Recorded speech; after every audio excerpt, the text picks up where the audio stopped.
Okay, David, you got our audio up? Yes, sir. Testing, 1, 2, 3. I don't hear myself. Hello. Lav 2. Testing, Lav 2. Hello. Lav 2. Testing, 1, 2. Testing. Tom is hot. Quit touching it. Testing. Lav 2, test. It's kind of loud. Lav 2, testing. Testing. We tested it earlier. Hello, testing. You had him, David, for a minute. David, hello. I'm the only one you're not allowed to drop. The light should be out to make them on. Testing, 1, 2, 3. Is Lav Testing. Is Lav 2 showing signal? Yeah. Testing. This one's blowing out and nothing's going out. Testing. 1, 2, 3. Testing. Is the knob turned up on Lav 2? Yeah, we're blowing all the way And out. which one is Lav 2 here? Lab 2 is mic is this one right here, and I'm good. Testing. But I'm 1, saying 2, it's 3. right here, the output going to the Hello. going out to main. Test. Testing, 1, 2, 3. Testing, 1, 2, 3. Test. Hello. Very sorry, because you're getting out of here. Hello. Up here, it blows it away. Okay, well, I'm going to the feed. Yeah. I'm just not coming through the PA. Do we have Have anybody down? test? See, you're coming here. It's from here out. That's where the issue's at. Testing, 1, 2, 3. Testing, 1, 2, 3. Testing, 1, 2, 3. Let me give you the one from the podium because it's hot. We can fix this one. Testing, 1, 2. Well, we're broadcasting. We're just not coming through the PAs. That's right. Now, are these all up? That is That's correct. on. Everything is on. That's Test. correct. Test. Testing. Test.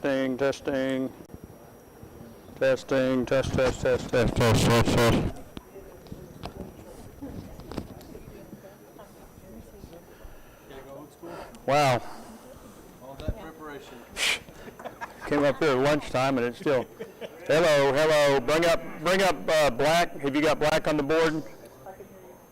Testing, 1, 2, 3.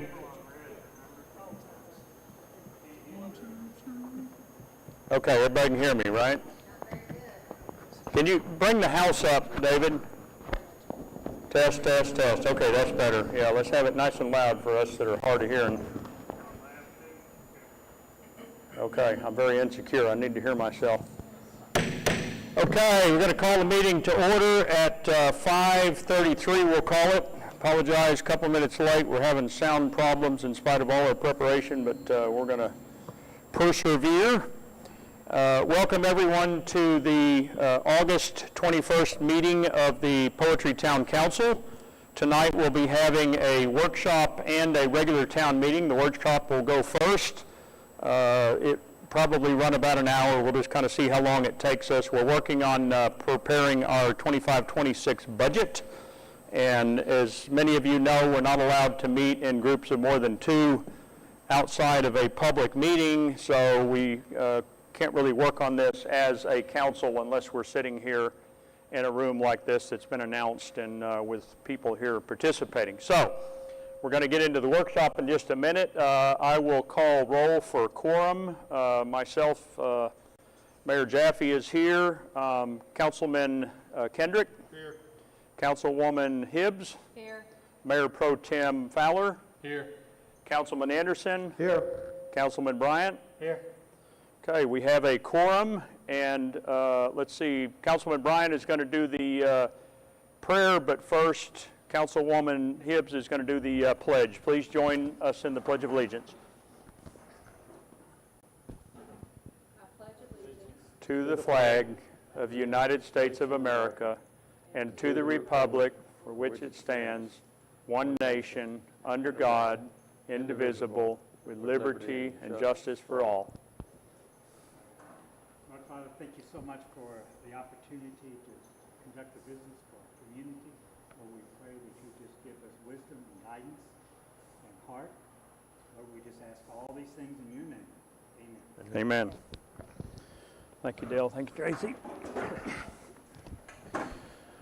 Okay, so as I said, and council people, please remember to speak into your mics because people online are trying to hear us, as well as the secretary tries to put the minutes together from the recording. So when she can't hear you, she has to read lips, and she's not trained, so we don't want to force her to do that. Okay, so let's go ahead, and we're going to jump straight into the workshop. We'll come back to community interest and reports and things after that. So the workshop agenda is budget preparation. So we're going to shift over and talk about budgets just for everybody's reference. We have to have a budget prepared by the end of September. September 30 is the final day of our current budget. And so we have to, by the end of next month, have a budget prepared. It has to be approved. We'll have a proper budget hearing at the next meeting in September. And in that meeting, citizens will, of course, be given the chance to give input, ask questions. The council will make any final adjustments to the budget. Hopefully, we will vote to approve it that night, after which we have to carry it over to Kaufman County, file it with the clerk, and it basically becomes law for the town. We're obligated to follow it for the year. So our goal here is to try to figure out, based on past numbers and what we know about the next year, what we need to prepare for financially in all of the different categories. And if you were here with us last month, you may remember we've added some categories to last year's budget just to kind of break things out so that we have greater granularity in tracking expenses. So, Tracy, you want to lead us off in the conversation, please? Sure. So let's go back over the income, because there were some areas during the last budget that were zero. So the prior use of prior year excess, we ended up with $43,708.05. And I believe Councilmember Anderson had made a point of that being zero during our last meeting. So I wanted to clear that up. Another category that we added under income was the grant money. So I think that's a topic of discussion that we need to talk about, because I'm not sure we're going to get that kind of grant money in this budget year, but we went ahead and put it in there, and we took it out in expenses, so that's actually a zero balance. Okay, where is that on this page, Tracy? So it says under income, TDA. Gray, highlighted G. gray. Yeah, highlighted in gray right here. Okay, The grant. got it. So, that's something that I say we leave it in there and just put zero and take it out, and leave the expense of the grant zero as well. Councilman, explain to, where are we at in the grant? I think that has a lot to do with what we do. Yeah, Doug is actually going to give us a brief report here in a little bit when we finish, but just, I think suffice it to say, we want to be prepared, whether it's the current grant that we've been discussing for a while or some other grant that comes up over the course of the year, that we have some money to spend towards preparing for that grant, whatever, processing the application, engineering, I don't know. But we don't want no money there, but we don't have a lot of money to put there, so we just want to put something there. Oh, okay, so TDA stands for what? Texas Department of Agriculture. Okay, So this grant is being issued by the state of Texas through the Department of Agriculture. They route the money through different so channels. we wanted just a category, shouldn't we rename it and not name it Texas Department of Agriculture? Yeah, I don't, Probably, I would just put grant in Grant. Yeah. there. Right, And then, if grants become available, then we can. Create a give them subcategory, right? You know, because we could have the possibility of getting grants through various organizations that I'm not gonna get into now, but, Yeah, I think we stick with grants. I would be in favor of, let's just relabel that grants. So why does it show 150,000 coming in September of '26? So we were originally led to understand that we would have to spend $150,000 for somebody to manage the grant fund. And so that's where the 150,000 came from, but again, like I said, we've taken it out. Well, the cities, But that shows as the income, though. yeah, the town's commitment for the grant, winding backwards a little bit, was that if we were to get the grant, we give a small percentage as our good faith, and that small percentage is something around $38,000, is our contribution over time for the entirety of the grant. So it would be a minimum of that, It's 5% of the 750,000. right? That's what the city's responsible for, and they're part of the grant. Yes, for that grant. Now, again, we're likely to uncover other grants over the course of the year, but at least for that one. You know, I think I can speak for everybody here. We're all looking at ways to get more income. Because with the income we currently have, we are just barely fixing our roads. So I applaud all of our efforts in trying to figure out other ways to bring income into the town. But is that, to your point, Tracy, is that 150, is that real? I would say no.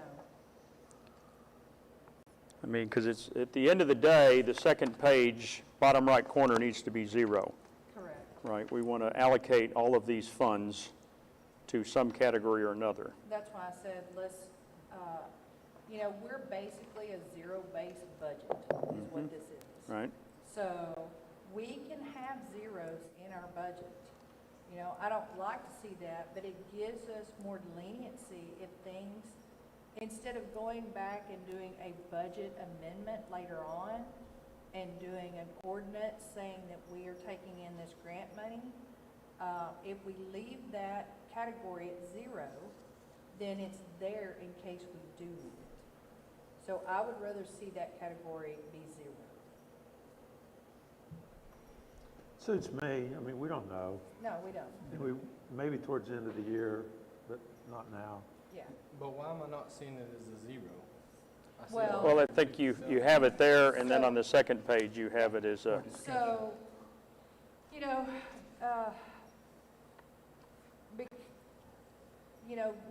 we've done a lot of work on the budget, and things trickle in, just like they did the year before and the year before that, when it comes to budget numbers. And so, you know, we were still trying to gather information when this packet went out last week on numbers, and we still didn't get all the numbers that we wanted. So we just decided, based on information that we had previously, to go with the $150,000 on the grant.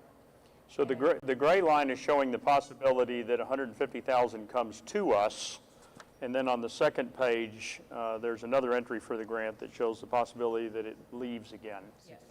So it's a net zero, I guess, to the Yeah, budget. the 150 could have been a accumulation of estimates, if you will, Right. for what the cost of the grant coming into us to how much the city would be looking at spending up front, if you will. I mean, there's you know, we can get into this another time, but just to give everybody on the council an understanding, you know, there is a lot of moving parts to a grant. There is a lot of paid people to a grant. So, you know, those are things that we need to look at very carefully because, you know, we are a cash-based municipality, and we can get in trouble real quick with those types of incomes. Well, and I think our first time through any grant, whether it's $10 or $10 million, is going to be our first time through, right? So we're going to learn a lot of things. Right now, we don't know what we don't know, and we've been talking to some folks that do know, and hopefully that will help us be better prepared, but.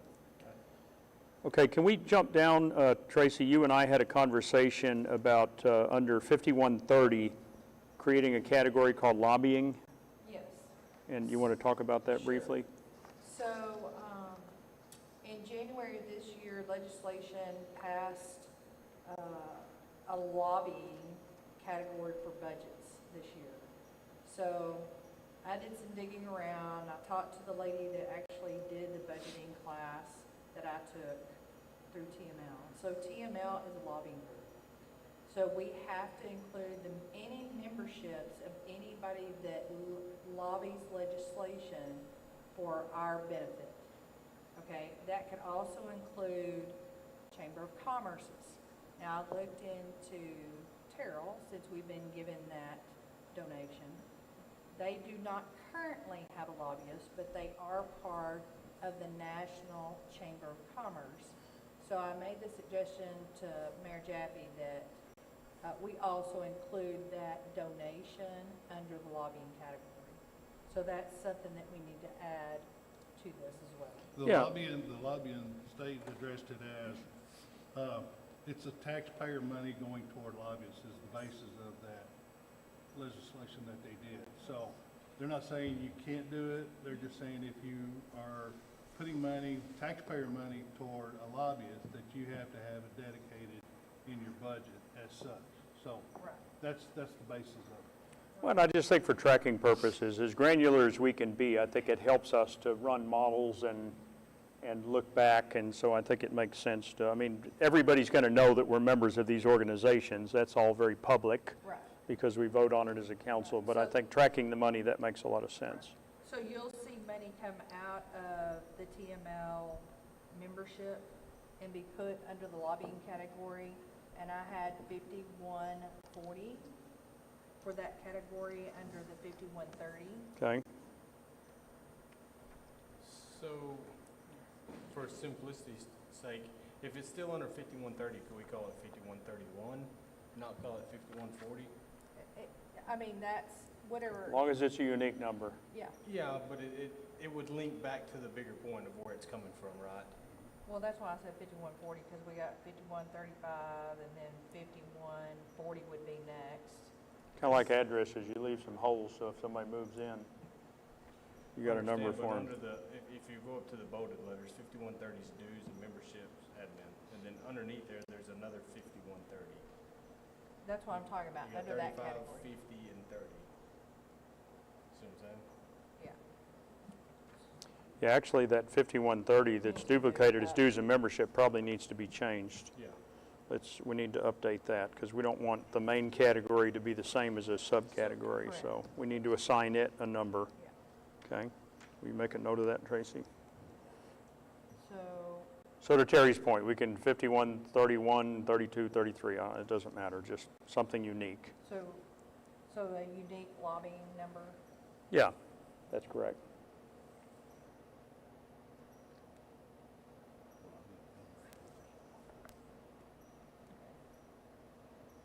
All right. So I'm going to go ahead and go down to the 5130, dues, membership, admin, other.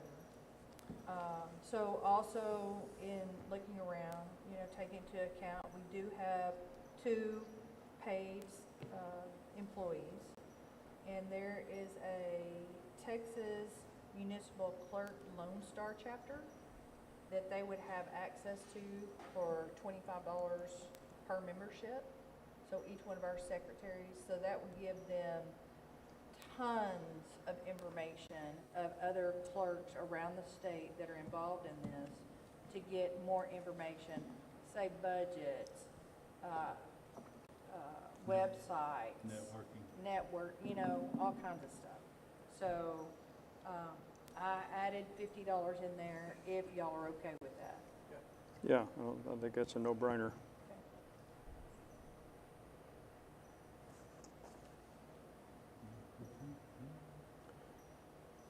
Okay, we got a big block of yellow there,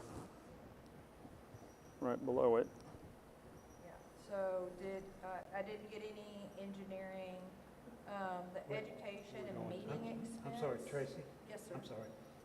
I did get a proposal today from the engineers for some of these numbers, Okay, but we need, the mayor, I don't know if he had a chance to look at it, or Terry, but we need to go through that, but mainly just letting you know, we have some numbers. okay. This week we'll get to you with that, but I do want to talk about, we have engineering consultants, engineering services, but we do still, just like with legal, we still need want to use one of these categories. It's kind of and I'm suggesting let's throw $5,000 in that category, because during this year, we're going to have one-off questions for the engineers, we're going to have one-off questions, we had them yesterday with the attorney, that we're going to, I just feel like we need some kind of a little fund so that we can address that. Okay. I mean, the issue this week, we didn't have time. We had to go to the attorney to do it, and we don't have anything in the budget. That's why it's broken down. If we put money in each one of those categories, as well known, then that still gives us the opportunity to move things around within that category during the year when things come up. Right, but I think legal is legal, whether it's relating to engineering or surveying or whatever, it's still legal. Legal. So I think that comes out of the legal bucket, which we have on the second page. Now, what we can do under the legal fund is have subcategories, which I had mentioned at the last workshop.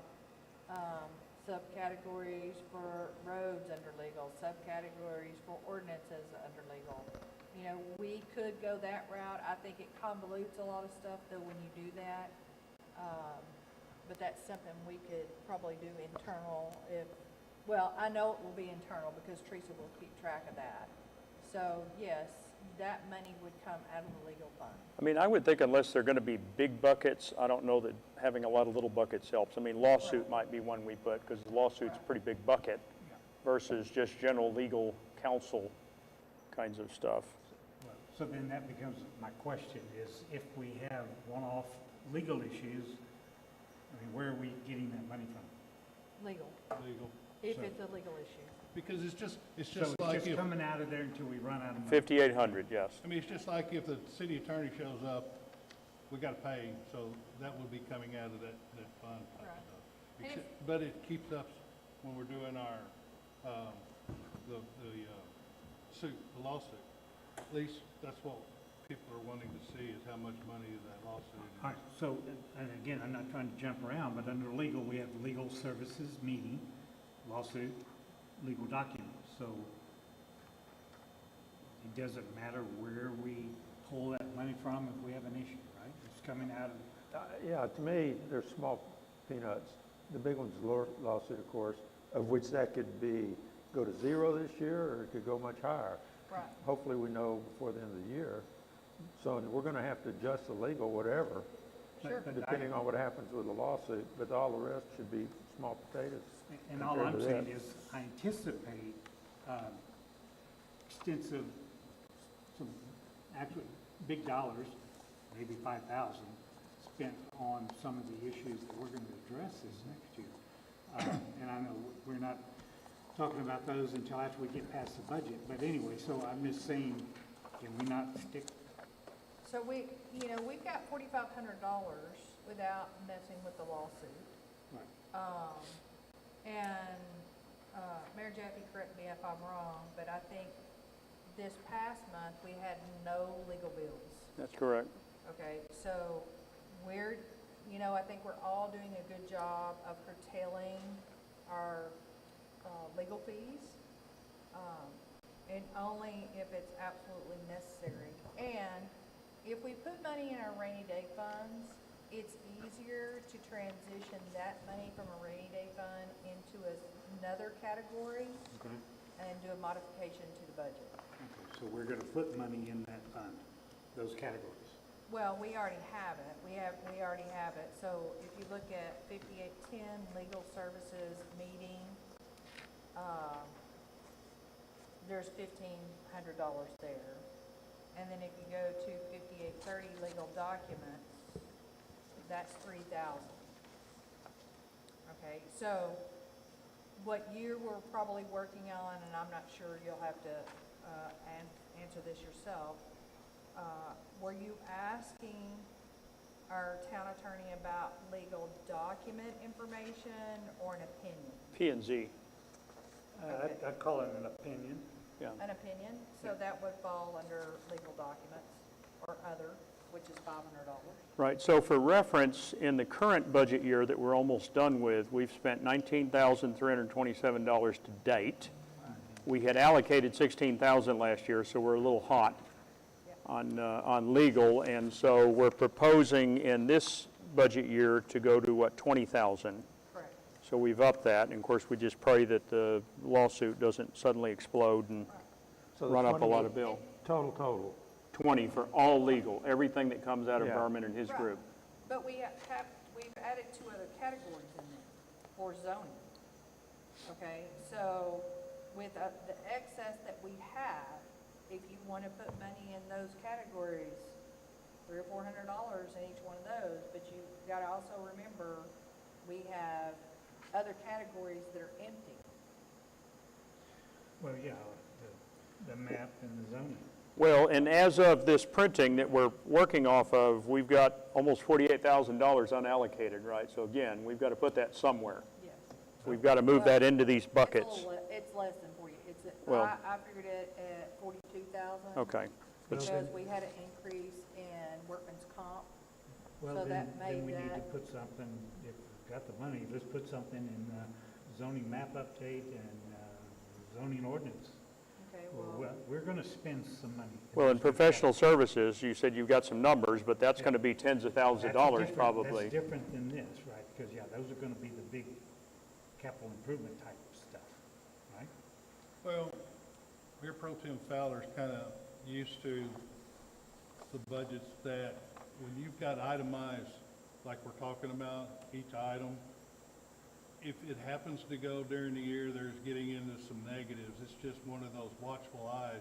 You don't want to say, oh, it's negative, let's pour more money into it, because we have to have a basis of how much did we maybe go over that line item. As long as you're not going over the base, the total. So that's the reason why we're just kind of spreading it out right now. Right, But and- if and it, that's if all it I'm looks saying. like the legal or the document is gonna be, we end up in a negative number, it's okay, because we haven't bottomed out the deal, but we'll know in the next budget period how much more we might want to increase that based on Well, what we're and I using agree. for. Under legal services, all I'm saying is that, I mean, whether it's zoning or maps or whatever, let's put some money in these, they're empty right now, let's put money in there now. so let me just kind of explain, if we don't put money in these categories now, what that looks like for us as a council. Even if it's in the rainy day fund, we would have to come back to the table. We'd have to do an ordinance to amend the budget. And then the budget would have to be reposted with the amendments. It's not a big deal, but we don't want to be moving Right. money On top of in budget. constantly. So if I- So we need to put money, we If I need to hear put you numbers in there. correctly, we put it in the rainy fund, rainy day fund. Well, Is that even what if you're we saying? did the rainy day fund, let's say that, you had a law or legal fee in conjunction with P and Z map update. Okay, those are 2 different charges. So that would be 2 different, one ordinance and 2 changes to the budget. So I would rather see you put money in these categories now Right. then say, the only rainy day, I put $5,000 in the rainy day fund myself, because that's what it takes to operate the town for a week in case of disaster. And I think That's that's what, kinda where I'm at. Councilman Bright, yeah, that's what he's wanting. He's wanting to put money in 5850 and 5860. Okay, so currently, you have $42,000 to spread between those categories. Well, I mean, just be safe, I could easily see us spending $5,000 in each one of those categories just in consulting. Well, that's Okay. fine, so let's put So- 5,000 in so- each. That's Yeah, what the meeting's for. yeah. Yeah. We gotta have input now. So Right, this is- that's because this is the time. we can actually this budget can be over what our expenses, or what our income is. Okay, I want everybody to understand that, because what we do in the background is we take that number and we gotta decide what our goals are for this coming year and next year and maybe the year after, because once this budget's done, I will be working on the budget after this. Yeah. So this is all to set goals. Okay. But So under- what are we doing first? What's going next? Where do you want to put the bulk of the money this coming year? Or, But, yeah. but be clear, Does that make this, sense? this $10,000 has nothing to do with the engineering proposal where we've got to work on some maps and surveys and things like that. That's totally big dollar. So where's deals. that what are you talking about, $10,000? I'm not following. Just in these two categories, these are just, we will spend this on miscellaneous engineering In the legal area? in the legal area. Okay. So you Right, wanna- so we're going to put in 5850, we're going to put 5,000, and 5860, we're going to put 5,000. Correct. Okay, and then moving down, the capital expenditure road refurbishment, we need to put something in there. I guess I'm trying to visualize what's going to fall into that category. So we have Hunt County potholing and road work, we've got Coffin County potholing, road work. But those aren't capital improvements. Capital improvements is a total refurbishment of a road. Right. or Before we partial move road. off that last one, I just make sure I understand, 5860 and 5850, is that 5,000 in addition to the 20 or as part of the Well, there's 20? zero in it, right? To the 20. So that would make it It'd be now, the 30,000. bottom would be 30. Yeah, the bottom line will be 30 now. Okay. So yes, we change it.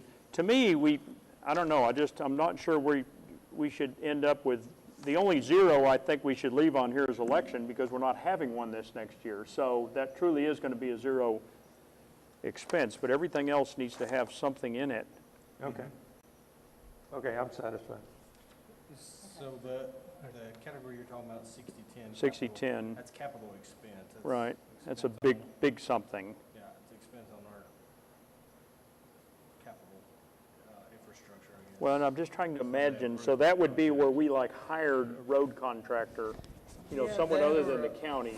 That or a big bridge blowout or something like that. Right. That's more than the pothole repairs. Something that's not the responsibility of the county and that the That's county right. isn't interested in So doing. like if the bridge on Well, the 2434, bridge by your house. Yeah. Yeah. They did luckily help us, but Right. they could have been easily $5,000 or $10,000 repair on that Sure. Yeah. infrastructure. Yeah. And we said it the last time, but just reiterating, the capital's for the big stuff, but when we go out and repair potholes and stuff, that's just an operation. I understand. Okay, yeah.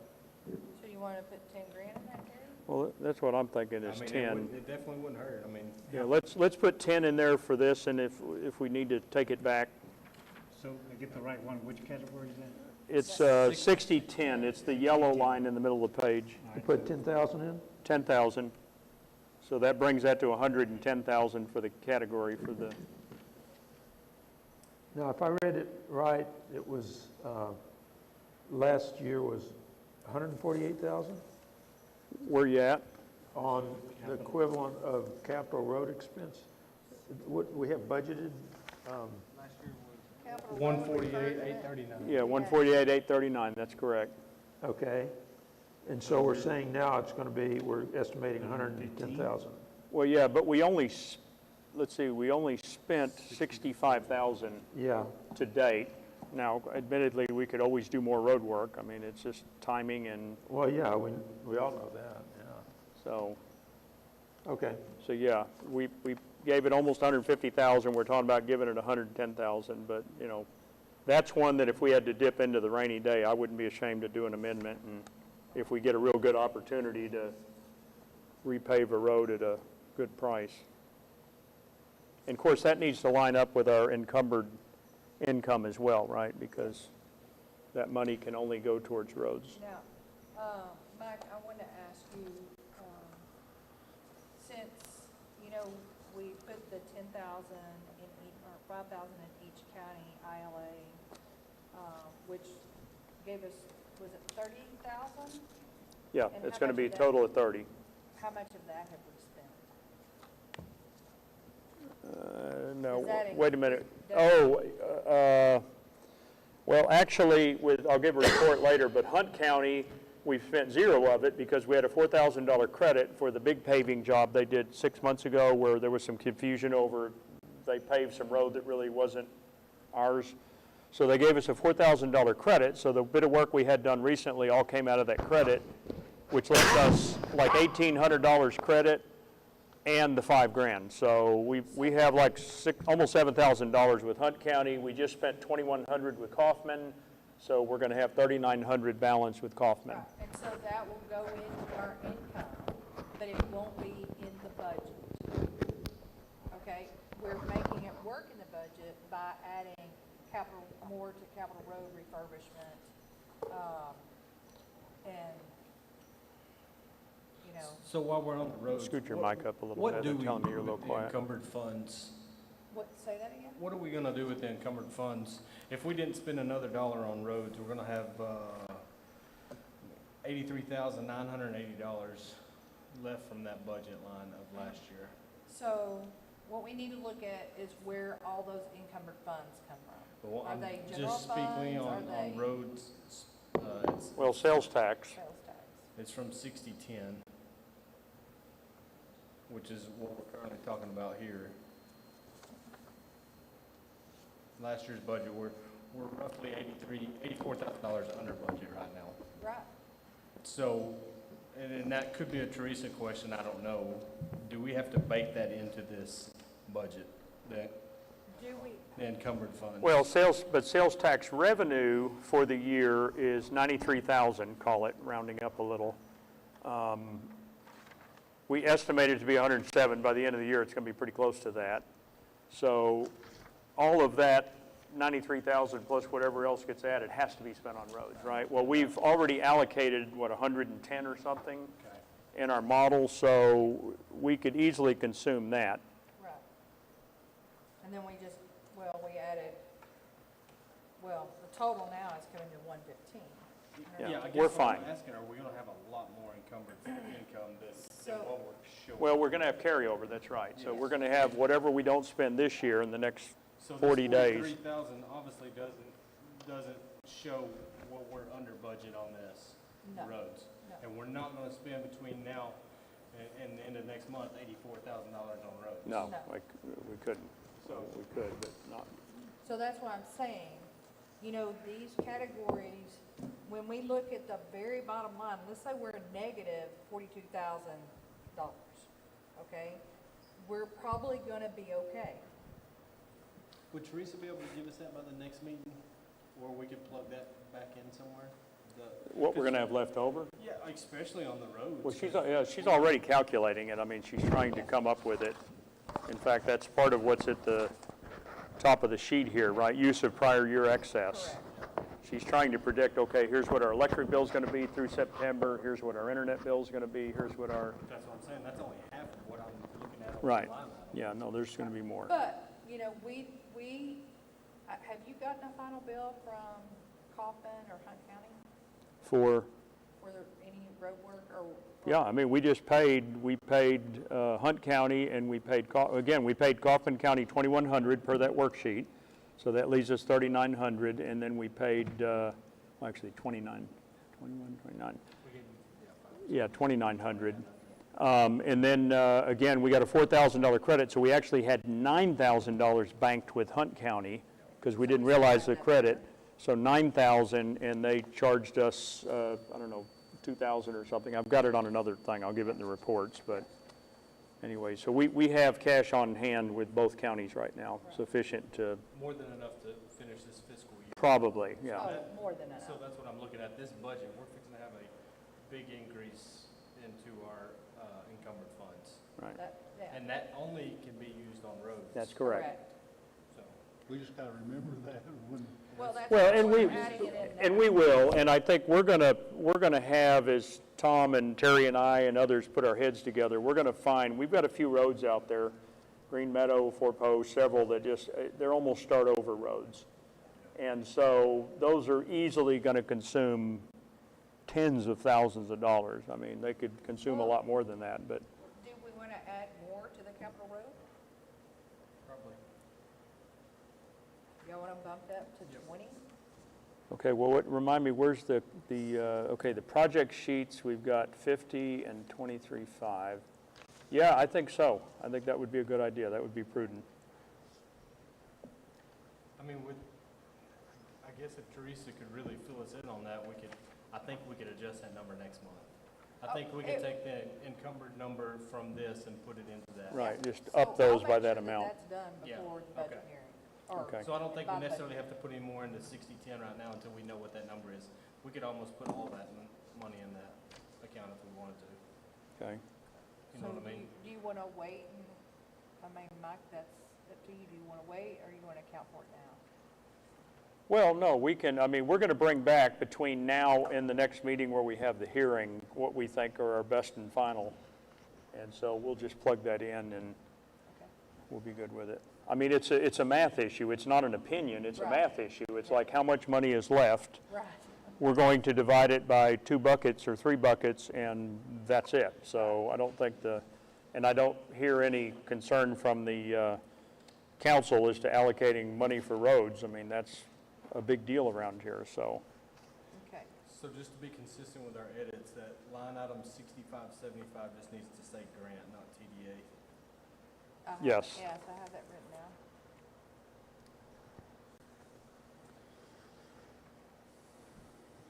So how much did it go up? We didn't do this time. All right, so let's go back to professional services. And we have this education and management expense. Education and management expense, I think we should put some money in there. I was suggesting $400 because each class that we take with TML is an average of $45. So that would give us access to What account number? Yeah, give us a number here. 5,500. 5,500 on the front page. Okay, got it. Okay, so it's at the top of the yellow block at the bottom. So Yeah, I agree with that. I think we've purchased a couple of TML classes. They've been good. The nice thing is you spend $40 and every person associated with the town is allowed to watch it. So we So- really get a lot of benefit from it. So they just had their conference for newbies. It is now available online. It's $95. You know, so we could take that during this coming budget year, and there's part of our money right there. So what are you proposing, dollars? I was proposing 400. Oh, let's put 1,000. Yeah, let's put 1,000 in there. 1,000 doesn't go very far. And if we don't, we'll try not to spend it all, but let's have it. Yeah, okay. So 1K. That's a lot of education. Well, if it benefits the town, I mean, it's, again, it, Well, you know, 6 people, maybe secretaries, it's not that well, much once we get the training, I mean, the next council can watch it, the next mayor can watch it, the next secretary you can know, watch it. I mean, it's like in I our wouldn't have library. known about the lobbying thing. I called Mike one day, I'm like, hey, I want to take this budget class from TML, but it's $45. He said, go ahead and take it. Yeah, that's a And I'm good like, use of our money. Because the lobbying thing, I would not have known about, and they're cracking down on that. I didn't know that just anybody could be a lobbyist either until I took that class. And so, Well, and that's, you make a good point, because I got some of you may have gotten it too, an update from TML today. All the legislation coming down the pipe, and in fact, they're voting on quite a bit of it tomorrow. yes. And, I mean, there's some scary stuff in here about budgeting and spending money, and so, Exactly. Doug, y'all need to keep an eye on that, And that's probably why because several of them were about budgets. that class that's $95, I definitely think that is something we all need to take.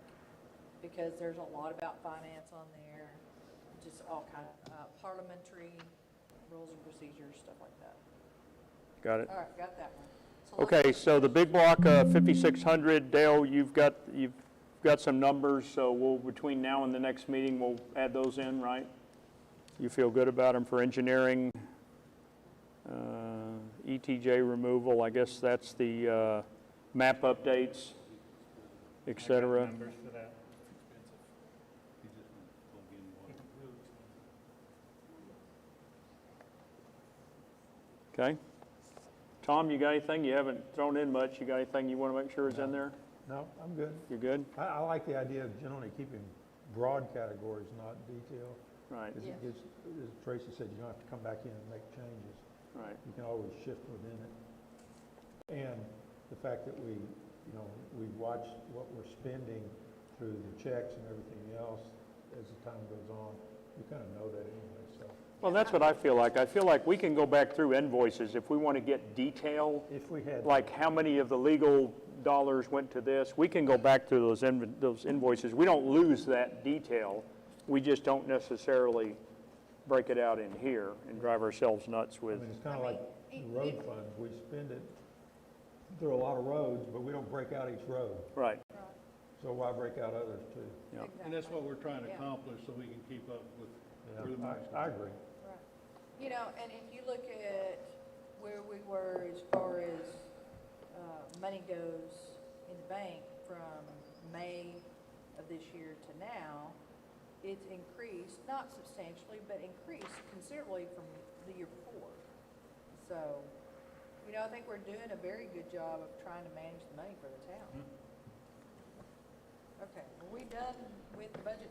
Here, put $1,000, $1,000 So emergency management, 6,600.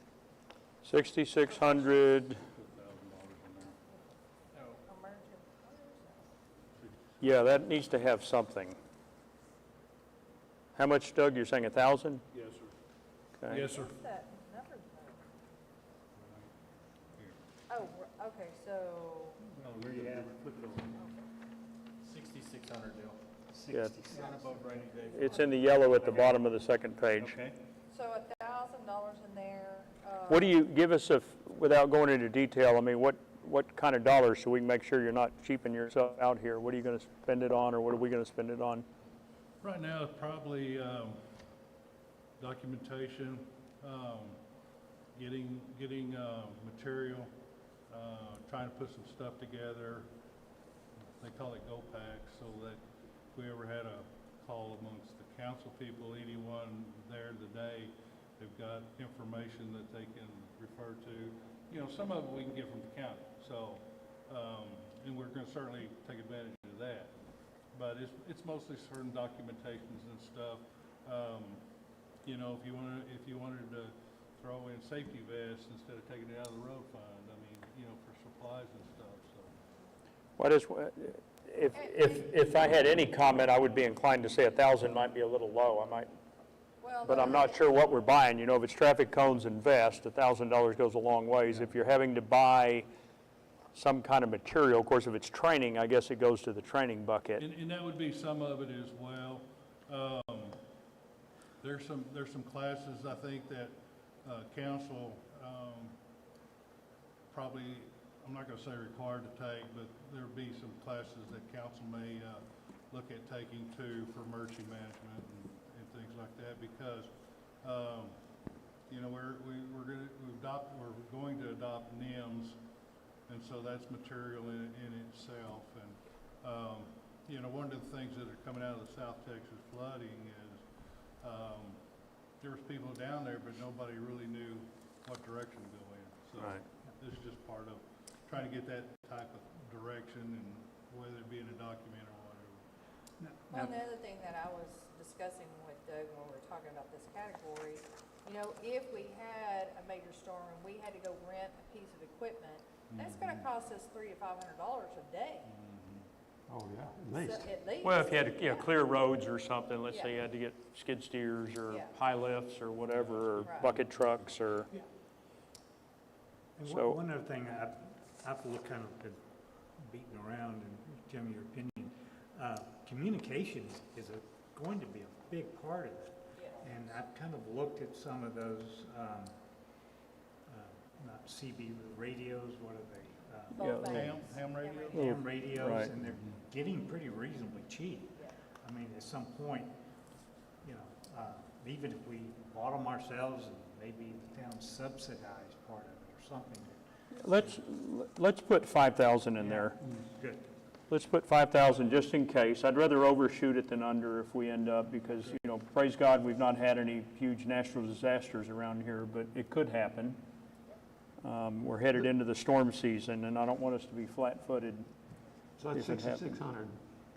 category chief? That's correct, add 5,000. Yeah, that sounds fine. You know, some of that, if we have to spend it on the up end, we can get reimbursements back Right. in some categories. Yep. So the rainy day severe weather is where I put that $5,000. Do you want to put it in the other fund and leave that one zero? You want to split it between the two? Well, I just put it under emergency management, but that was before I looked down and saw severe weather, I don't know. If you use your argument, we're better putting it in that I just 6,600. want you to remember, it takes $5,000 a week to run the town. If the town blew away tomorrow in a storm, we're gonna be slow getting mail, we're gonna be, I have to get internet back up. So normal cities, it takes about 24 to 72 hours to get the town back up and running, Plus personnel. plus personnel. Okay, well, I was thinking emergency management, like Dale said, buying handheld radios and other equipment. David, we're hearing there's no live feed. Did something pause? Okay. Okay, David said it's streaming.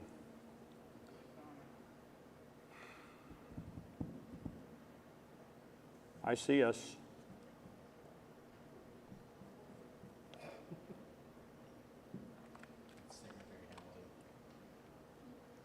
We're there. There's 4 people watching us. I don't know. Can't explain it. Okay, anyway, so I was thinking putting it in 6,600, 5,000, but yeah, let's load up 6,655 and not 6,650, that's I different. guess I'm of the opinion, yeah, just keep it general because what's going to come out of all these hearings on the Right. Guadalupe flooding is a lot of ideas. Yeah. And so as the year goes on, we may see something that we want to do Right. and just have it available if we do. Well, they could easily come out with something that says all towns have to have the certain equipment available Yeah, for just in example. case, whatever, so, So, like Doug said, crash kits or something, so. That bill this week, I think tomorrow. Say that well, again? There's a bill Yeah. that they're supposed There is to, a but it's severe going to go on weather a bill. long time. yeah, oh yeah. So do we want to put money My in point is already there. 6650 also? Well, I guess I don't fully understand, so rainy day fund 2425, so what is the intent of those two categories, 55 and 50? Okay, so the reason we have two is the first one, 6655, is pretty self-explanatory. But So why is we- it in rainy day fund 2425? What does that mean? 2425, so we wanted another category that we could take money out of that wasn't specified, that was just a rainy day, so we had money in there in case we were short in another category. But is it 2425 or is it 2526? It says last year, or this year. Well, is it about to should- be last year. It should read 25, 26. Okay, that would make sense, because I'm trying to figure out why we're staying in the past year. 26, 27. 25, 26. 25, 26. And then I think we have a duplication to Terry's point. We have 6650 as the main category, rainy day fund, and then we have 6650 as the subcategory also, right? Yes. So that needs to be given a unique number, 6651 or 52 or something. The 25, 26? Well, 6650 is rainy day fund 2526. That's what we've changed it to. And then 6655 is rainy day severe weather. That's fine. And then 6650 needs to have a number other than 6650 because we've already used that address. Correct. So 66, 56. 56, yeah, 51, it doesn't matter, just something different. Well, the other one's 55, so 56. And then again, I believe you mean on 6651 or whatever, it becomes rainy day fund 2526 other. Yes. So we need to correct that. And then total rainy day fund 2526. And I think we're good. You want to put any money in that category? Rainy day fund other? Yeah. Well, isn't rainy day fund other going to catch everything that we haven't allocated somewhere else? that's not encumbered? Possibly. I mean, I think that's kind of our little emergency fund, right? Well, the problem with that So to is speak. if you move it, well, you're gonna have to have a budget amendment either way, so it doesn't matter. I mean, I think we've discussed in past council, Terry, you may or Tom remember that there was some advice out there that says you should keep a certain percentage of your revenue in a rainy day fund just in case, right, as an emergency fund. So Yep. I think that needs to be a sizable bucket that's made up of what we don't consume elsewhere. Well, yeah, and then by default, what we don't, you know, any surplus we have, and, It all flows to there, and that makes this bottom number 0. yeah, exactly. So anything that we have left over, but we're not gonna have anything left over. Right. Just make sure it's not encumbered. It's the money that's other than sales tax. So let's take 10% or 3% of our total income. Less than Okay. 150,000. Say that again? Let's take 3% of the total income less than 150,000. So that was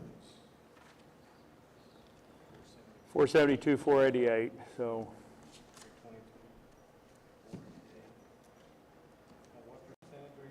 3%. 3%.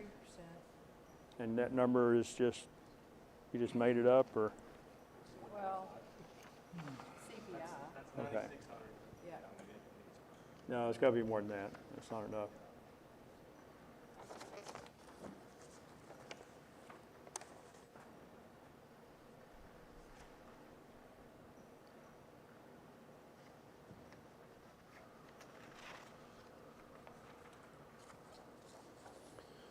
Okay. 10% is 3,200. No, it's going to be 10%. It's going to be like, 10% is too low too. yeah, well, let's plug all the other numbers in and see how much is left. Okay. That's what goes in there. Whatever's left over goes there. And to your point, we try not to have to amend ourselves to death because we keep running out, but we have to, we have to.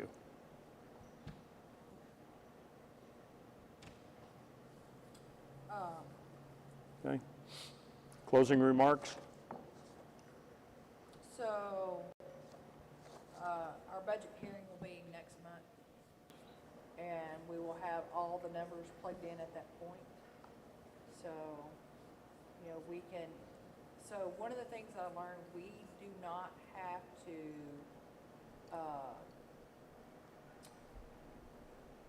pass the amended budget because of the different legislation that's happening and ongoing right now as far as finances for municipalities. I don't know why we wouldn't, but if we come back to the budget hearing and we still have concerns with the budget, we can take action. We have to take action. We just don't have to approve it. We can do that at a later time. Well, I don't think we're in fear of that happening. I think we're But I going guess to, our objective, isn't it, is to try to get it done here next month. Yes. Yeah, you And wanna- it'll be- you it'll wanna be get- done. It'll be done. yeah, I don't like Because using I those thought we kinds spent of money. clauses. I like to, You well, can't spend new money until you approve it. we will have a budget next meeting, period. We're almost there now. Yeah, we're very close. Yeah. And again, for the public's benefit, we can't talk like this other than at a meeting, so it's, if we seem a little bit out of sorts, it's only because some of us haven't been able to. Tracy and Doug have been kind of leading the charge here, working with myself and the secretary, but anyway. And I appreciate what you're doing. Yep. It's You not know, easy. It's you know, it is tough. It's challenging. It is. It's very challenging, but I've enjoyed it. You're juggling, Yeah, just like, I need these numbers. like a little I need bear these numbers. dancing on a ball, juggling on your nose. Put a dart on there. Okay, so let's wind up the budget workshop piece. Any closing remarks from anybody? Dale?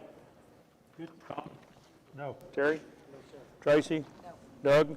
I appreciate the input during this process, and like the mayor said, you know, it takes all of us to put this thing together, so we certainly appreciate the opportunity to work with everybody and getting this on the timeline that's needed, so thank you.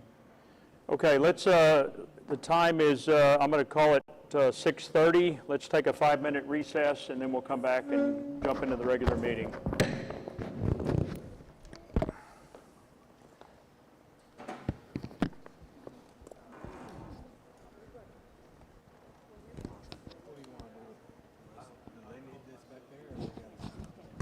the only one that signed up?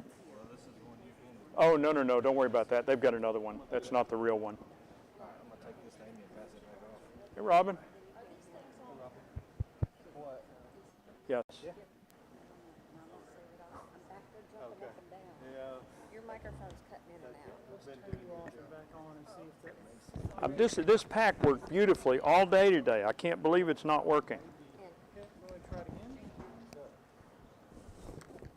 I mean, you even tested it earlier and it worked. You worked good. Just see where it's at. Tracy's got to pull this microphone up here. We cannot hear it. When she drops her head down, we cannot hear her. Run for mayor. Trying to do the sound thing. I'm waving.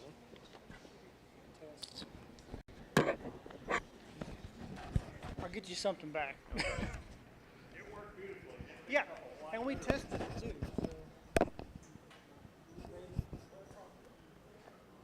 Test, test, test. I turned it off and turned it back on. We'll try it. Do it, but she was having trouble with the thing responding. She volunteered to do it so that you could do a report card.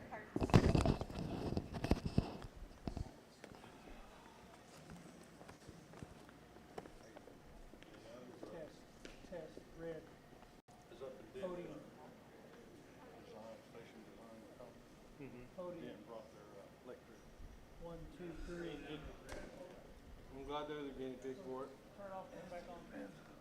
It's not, it's just expensive to get it rigged up. It's over $100,000. Try again. Oh, yeah, I bet. I bet. Test, test, test. 1, 2, 3. Yeah, it's a show. Okay. Leave it on or turn it off? I'll leave it on.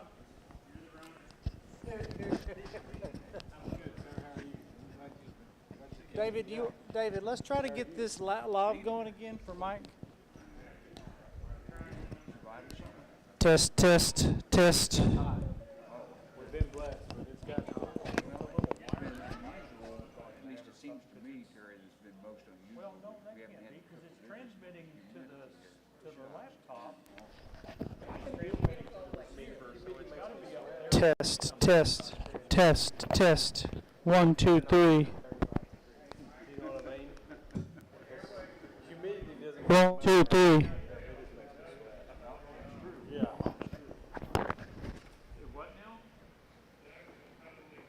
Yep, he turned it off. Good evening, Tracy, how you doing? I'm good. How are you doing? Good. Hey, Scott, how's Mr. it Griffin, going? doing all right, sir? How are you? Good to see you. He's back.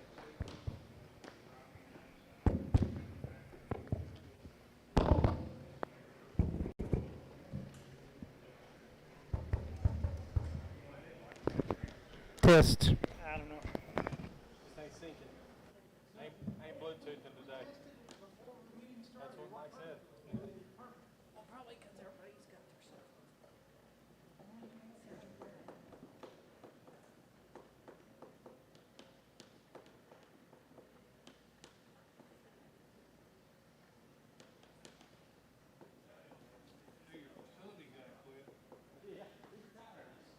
Yeah.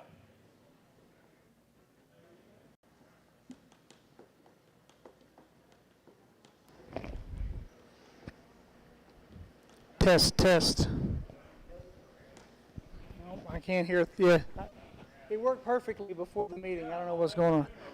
Yeah, Maybe you need to make better. we did. We changed it. We tested. We gave everybody new batteries because I didn't want to be the roadie again. Yeah, it's on. So That's okay. We'll do the kiss me mic. It's good. It works.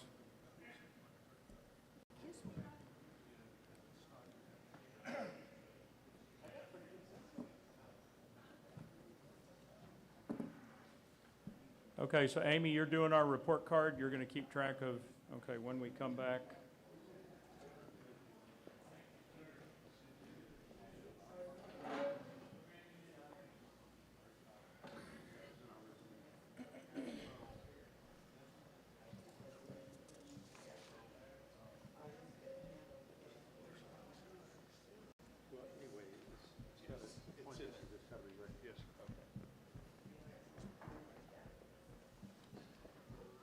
Ann says she still can't see it on her computers.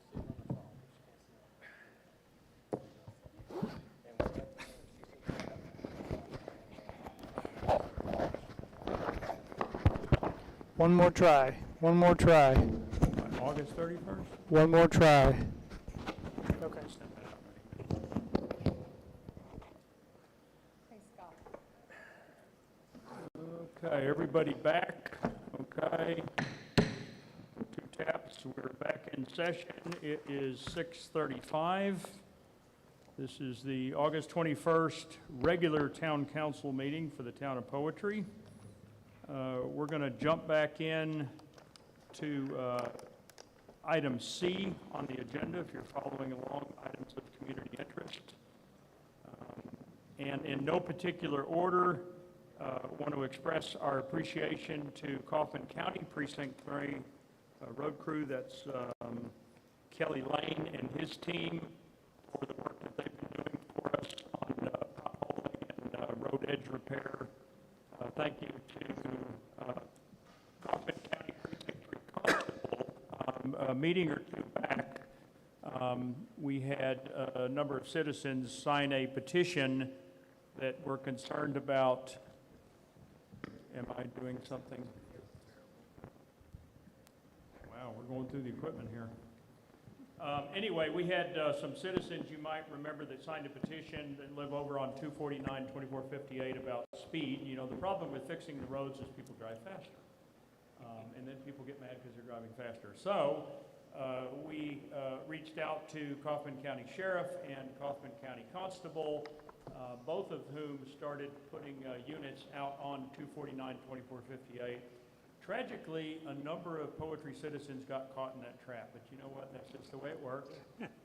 Turns out the speed limits apply to all of us, you know, whether you live here or not, and so they have been writing tickets. The good news is it's actually discouraging truck traffic and all a little bit as well, at least for the time that I've been out on the roads with the crew paving. So anyway, we're going to continue to do that and also enlist the help of, is this one going ahead?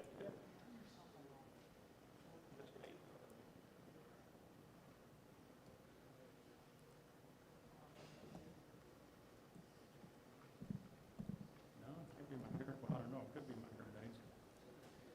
Okay, anyway, we're going to talk with the Hunt County Sheriff and Constable, and I've already reached out to Rockwall as well, and just see just how much attention we can get up and down that little strip of road, because it has become the Rockwall Outer Loop, and we're just not real excited about that, because they're wearing out our road, and they're not paying us anything towards the upkeep of it.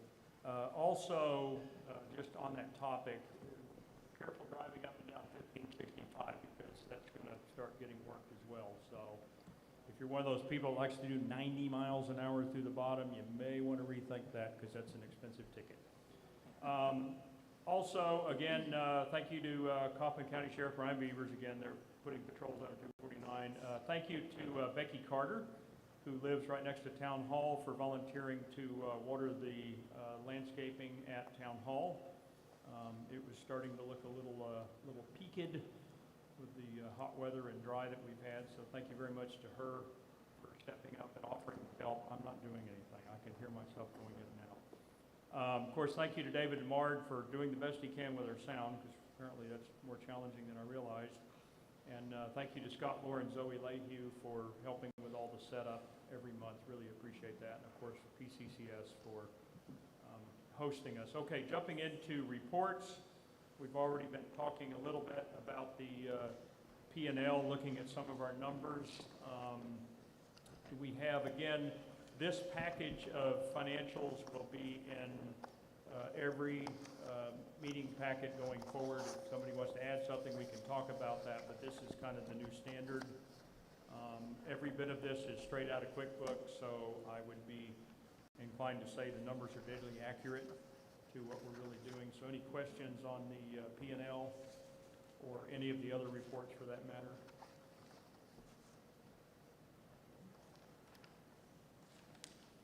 Okay. Hearing none. Roads and traffic update. Okay, I already gave a little bit of a sneak peek into that. We had two outstanding project sheets, one with Kaufman and one with Hunt. The Hunt County sheet has been completed. That was for potholing and edge repair. That was on 2434, 2426, 2326, 2400, 2458, 2452, 2454, and 2456. We consumed 29.08 tons of asphalt for a total project cost of $2,471.80. We're being charged $85 a ton for the asphalt. I think when we were buying it in our own trailers, we were paying a little over $100 a ton. So we're actually getting it at the county's cost, which is an incredible deal. And none of us had to go risk our lives standing in the road while the trucks fly by. So anyway, very happy with that. On the Kaufman County worksheet, that was to do shoulder and pothole repair on 249, and it also did the little side road there where the culvert problem was. We fixed that little intersection there, as well as opened up the culvert that Obi brought to our attention. We actually found it. It was like looking for gold. It was buried. But we found that, and while Kaufman County was out there with their backhoe, they cleared that culvert for us, so we look forward to less flooding on 249. Anyway, the total of that project was $2,100, and basically that took care of 249 from the Hunt County line all the way to 986. And I worked with them on each and every day that they were out there, and they did a good job. I mean, for what it is. They didn't repave the road, they didn't rebuild it, but it's much more drivable. And so now I look forward to more and more reports that people are speeding, but that's okay because they're getting tickets, so they'll hopefully catch on and slow down. Okay, so moving on, let's see, we're going to add, and I don't know who to give credit for this. Doug brought it to me, but then I heard somebody might have given it to Doug. No matter, wasn't my idea, but I think it's a great one. That each month at our meetings, our regular meetings, we provide just a few minutes of update from each of the council members and myself as to what it is we're working on, because I'm sure you don't think we only work when we come here for a couple of hours each month, but you know, I think it's helpful maybe for you to understand the various projects that we are individually working on or working on in clumps of two, just so you know we're doing things and you can you know, give us input if that's appropriate. So I will go first, and Doug, you're up next. We'll just kind of go left to right, so you'll be after I go. As for me, I've been focused on a number of things. One, I've been focused on the kind of the back office, call it, the town hall, the secretaries, the production of packets, the production of ordinances, resolutions, and just trying to kind of standardize a lot of that stuff so that we become more of a machine where you turn a crank and things just kind of pop out, right? So each month it's not a you know, run around with your, you know, crazy like trying to figure things out. Everything is just a little bit more structured, a little more organized. And I think with the help of the two secretaries, Teresa and Ann, I think we're making good progress on that. And so I'm going to continue to work on that. And even to the extent I was talking to Ann the other day, and this is just a, you know, maturing thing, but you know, when we produce documents, there's like 1 billion fonts, and some of them are really clever and fun and all that, but we kind of need to pick one, and everything we produce uses the same font and the same print size and all of that. So we're going to standardize all the way down to margins, I mean everything, just so what we produce has a kind of a standard look and feel. The other thing I've been spending a lot of time on is responding to citizens, right? So whether it's a road report, a neighbor complaint, a culvert problem, a tree limb falling on something, trying to be very responsive. Most citizens I get back to within a matter of hours, no more than a day or so. Terry helps, other people have helped. Dale Bryan has been a big help. So just kind of fielding those calls so that people know that, hey, we're here. We answer the phone and we get back to you as quick as we can. May or may not have the answer you want, but we respond. Roads is a big deal. I mean, if I don't do anything and we don't do anything for the next 2 years to stay on top of the roads, I think we'll keep a lot of people happy, because roads are a real challenge. So working on that, and I still don't have any great answers on how we're going to solve all the road problems, but we're trying to at least keep them passable, stay on top of them, and continue the relationships with our two counties. And I guess a number of other things, but I'm not going to go into detail necessarily. I don't want to run this thing out. Doug? Thank you, Mayor. As we talked about the budget, that's been a very time-consuming, a lot of work for Tracy and I to go through all this, and so hopefully finishing that up. Emergency management is kind of a compound of things that I'm working on at Town Hall on the website with the help of the mayor. We're putting some different things so we can get some different looks, so that way folks can know what's going on with emergency management, training classes. I'd spoke earlier on of Northeast CERT is having some training classes.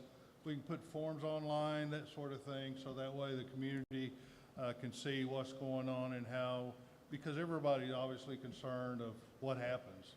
And so we want to be able to point out and give that information out to the county. So we're diligently working with that.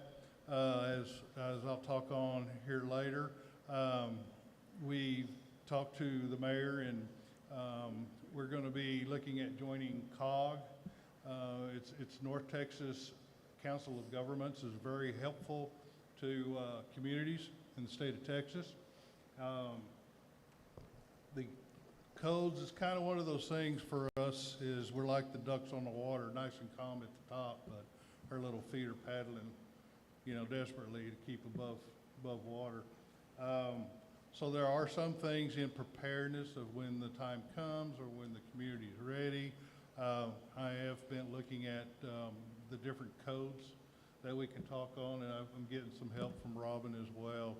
Just putting information together. I mean, a lot of things that we are trying to accomplish takes a lot of research, and it takes time. So I know a lot of folks, and this is one of the reasons that I appreciate the mayor bringing it up and giving us opportunity. Since we've been working since our appointments, is that we are working for everything, and we want to be able to report back to the community to let them know what's going on, and these are the things that are moving on. I am too, also, because it came up in the budget meeting, I am doing some research on the grant that's been out there.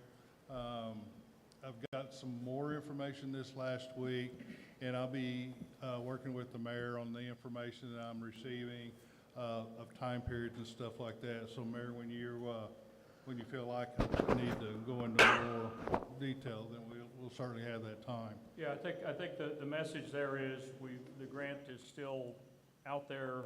We're on the list. We've done everything to date that we needed to do, and we're talking with grant folks right now. Doug is, that have been pointed at us, and I think I'm not going to set any expectations as to getting it or not getting it, because I don't think we're to that point, but we are doing our part. That's all I got, Mayor. Thank you. So, budget. It's been a lot of fun. I've had to research a lot of financial law as far as legislation goes. How other counties are doing their budgets. I've looked at several budgets. I've taken some TML classes on budgets. I also brought TrackerSoft to the table. So from now moving forward, any council that comes after us, it will be a smooth transition as far as our internet, our website. No longer will administer password be held in office. It will be held by a third party. And we reduce the cost of what we were paying for IT in the past.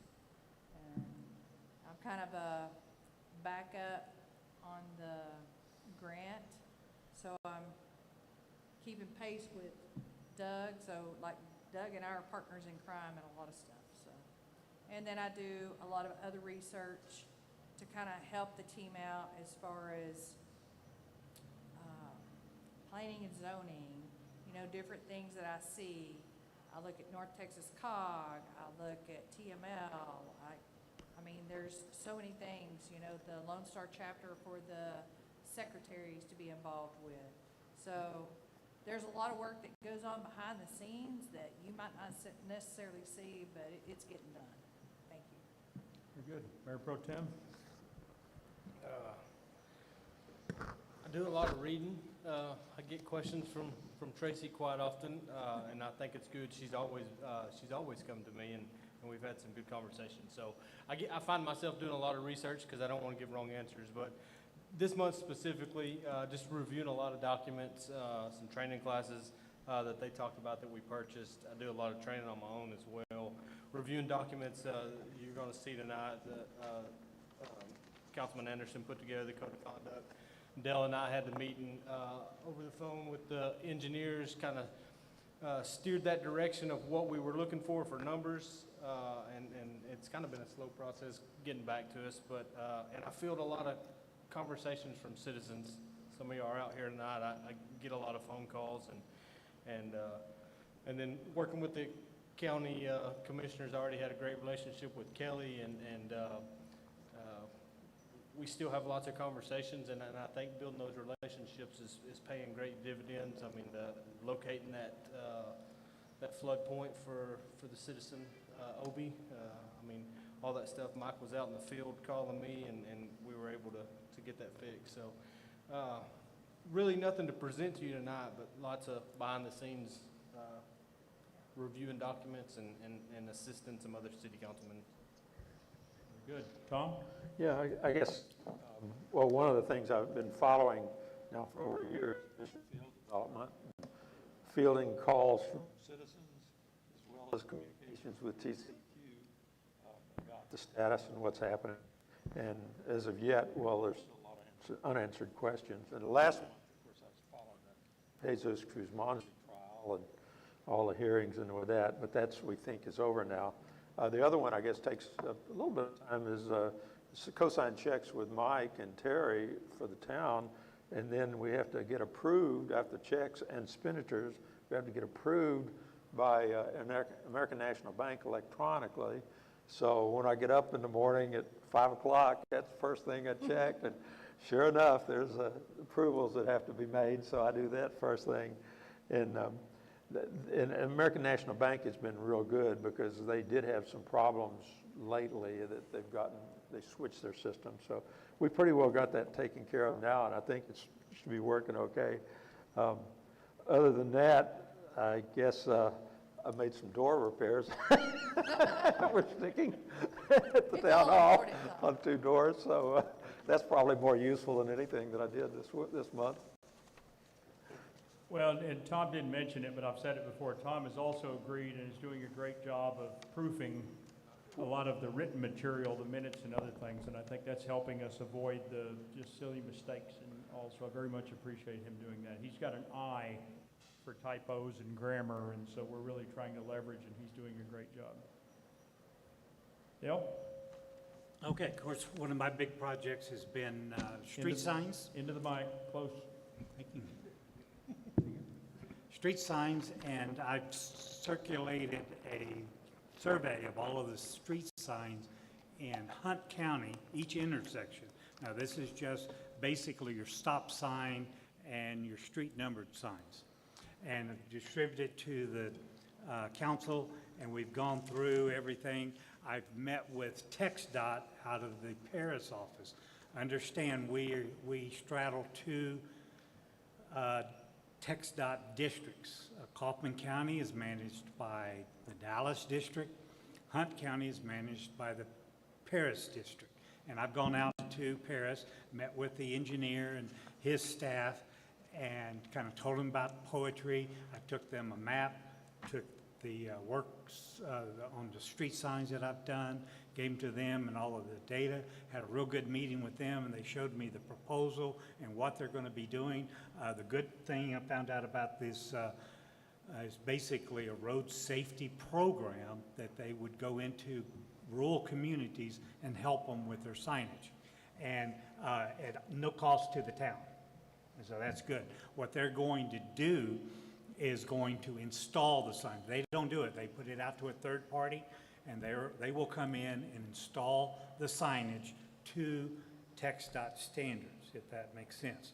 Of course, we've already purchased everything in blue. We've already purchased those signs, and we'll be purchasing more of them, everything in white. We will still need to purchase. And their word was, don't buy any more signs. We'll take care of that.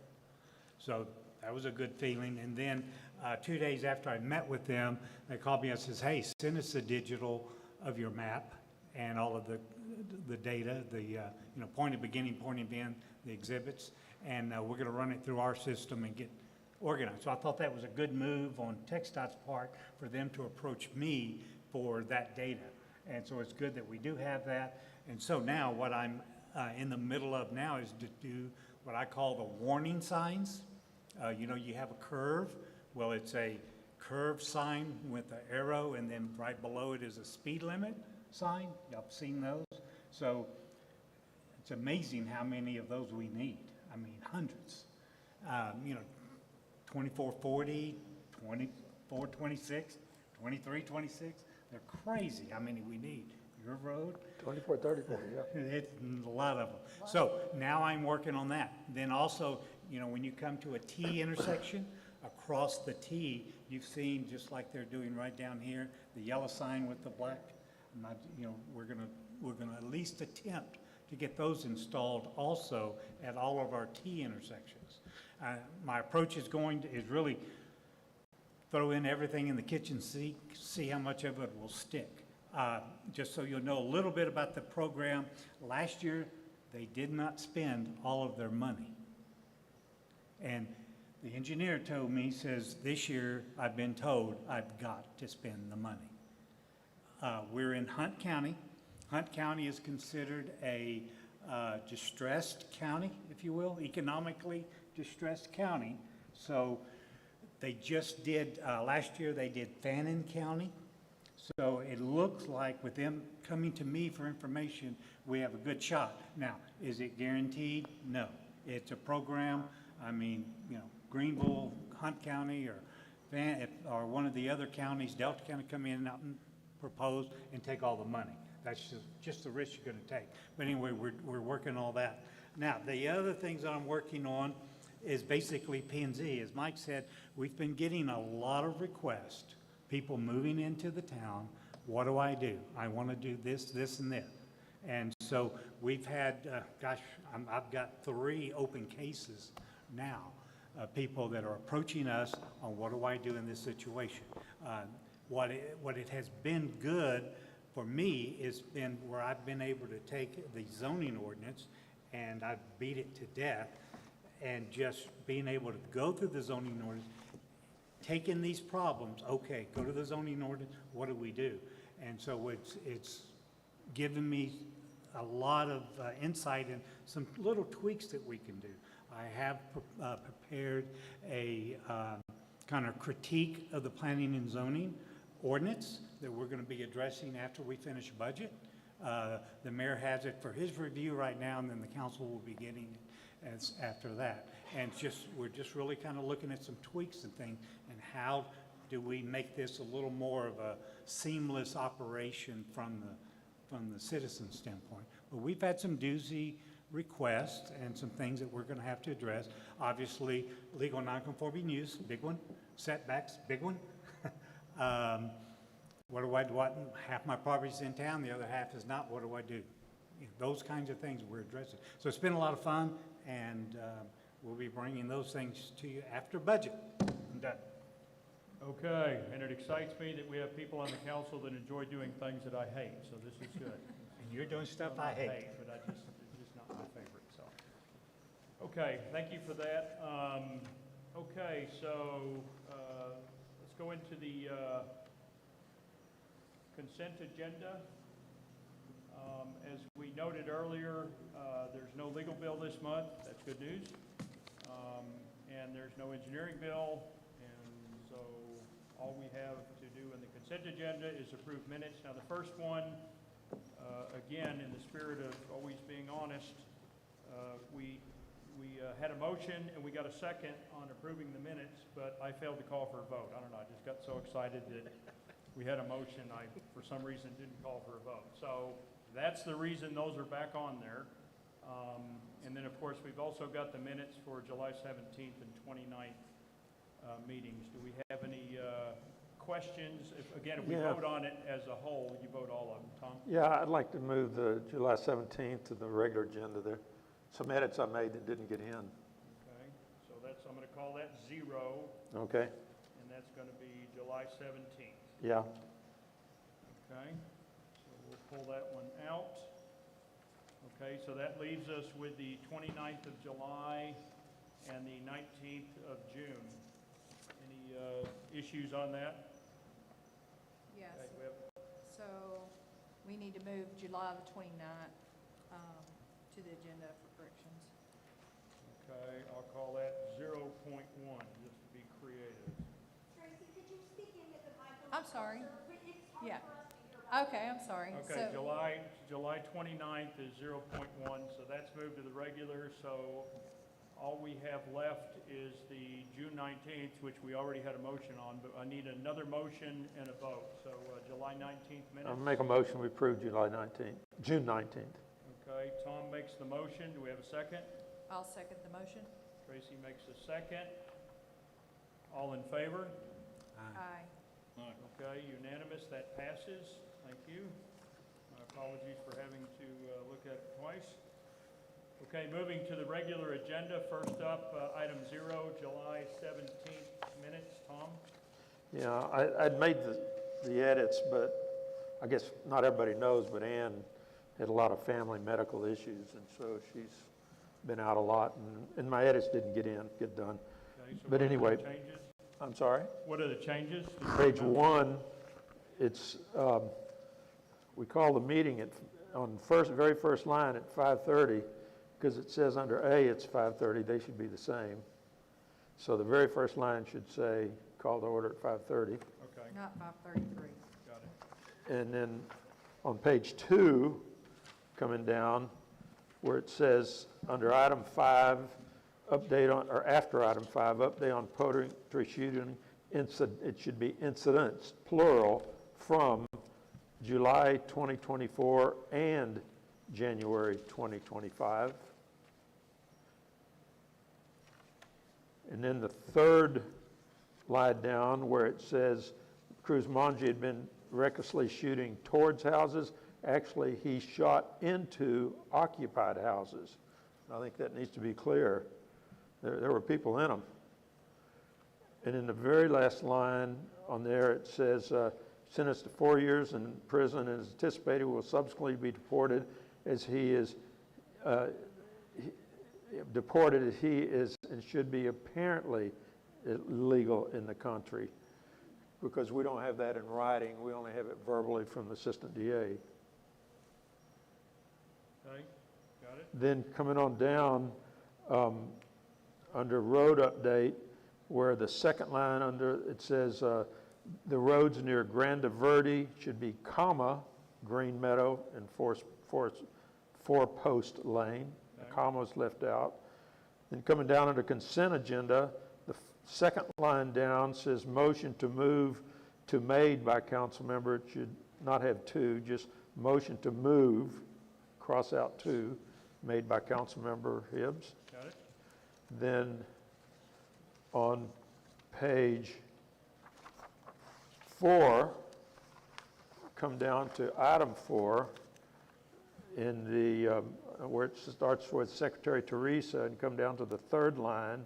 At the end, it says, largely due to missed entry from July 2024 for coal patch material. It should just be material. It's coal patch, but just material. Yep. It's not coal. And then over on page 5, the very first line says, praise volunteer road crew for recent work, noting the road look. It's roads, plural, look much better. There's multiple roads. Yep. And then coming down under Dennis Jenkins, line 1, 2, 3, 4, 5, 6, Mayor Jaffe explained, clarified. Well, explain, you don't need the word clarified, Okay. that enforcement. And then, that's all. Okay, anybody else? July 17th minutes? I make a motion to approve July 17th minutes Second. with the amendments, with the changes. Okay. Okay, we have a motion by Councilwoman Hibbs, seconded by Councilman Anderson, to accept the July 17th minutes with the amendments that Tom just read off to us. All in favor? Aye. Doug, Aye. you gotta raise your hand. I'm sorry. There you go. Tracy's blocking it. Okay, so that passes. Moving on to 0.1, which is the July 29th. Tracy, you had some comment? Yeah, so, under the Pledge of Allegiance and invocation, so I did the invocation and Doug Kendrick did the pledge. And I think that was all. So, okay, Doug, invocation. Pledge. Okay, any other adjustments to the 29th of July minutes? Okay, do we have a motion? I make a motion, we approve it with that adjustment. Okay, motion by Tom, second. I'll second the motion. Second by Tracy. All in favor? Aye. Doug? Aye. Unanimous? Thank you. I'm hard of hearing, you gotta work with me here. Okay. Well, so much for consent agenda. Okay, so we'll move into regular agenda item 1. Discuss and take action as necessary on the Town of Poetry joining the Terrell Chamber of Commerce. That was put on there by me. If you remember back, if you're following along in our journey, at the June 19th meeting, Citizen Chad McFarland stepped up and presented a check to cover the entire cost of a one-year membership of the Terrell Chamber of Commerce. As I think he noted in his comments, he invited me twice, that I went with him for chamber lunches, and actually did some pretty good networking. I mean, it was nice to meet, you know, the various folks there in Terrell and some of the businesses, et cetera, and I don't disagree that it would be beneficial for our town, not me personally, but for the town, to be a part of the chamber. I mean, I think we've established our boundary with Terrell. They're no longer a threat. I don't believe, and I think we need to work together as we would with a neighbor that lived next door, and hopefully learn from and make connections and things with them. So I did check, in case you're wondering, with our attorney, and he said there's absolutely no reason why we can't join another town's Chamber of Commerce. So we are perfectly within our rights to do this, but I wanted to do it with the consent of the council, because one of the things I think we should do is just sort of share the love, and, you know, you guys can go have lunch with them every once in a while too. I don't need to be the only one, because there's all kinds of people there, and I think knowing them is good. So any discussion? So Mark, I'm sorry, go ahead. So this will be on, when does this go into effect? As soon as I fill out the paper and turn it in, so within days. But we're gonna post it on next year's budget. Can't. You're gonna have to take it out of this year's budget. Okay. Well, it's a donation, so it won't. Yeah, it's gonna be right. So- It's gonna be in and out. So do we want to include in next year's budget the $300? Yeah, I think so. Is it a yearly? Yes, Okay. I believe it is. I'll verify that, but let's Okay. assume it is for the moment, and yeah, let's put some money in there. And so that's gonna be, we decided lobbying, right? Yeah. So we'll need So to up, 5130, it's currently Yeah. at 50, so it would need to go to 350. yeah. Account 5130. 5130? Yep, I have that on my paper. Scott, do you know where the sign-up sheet is? Yeah, You you had have it it to right me? here.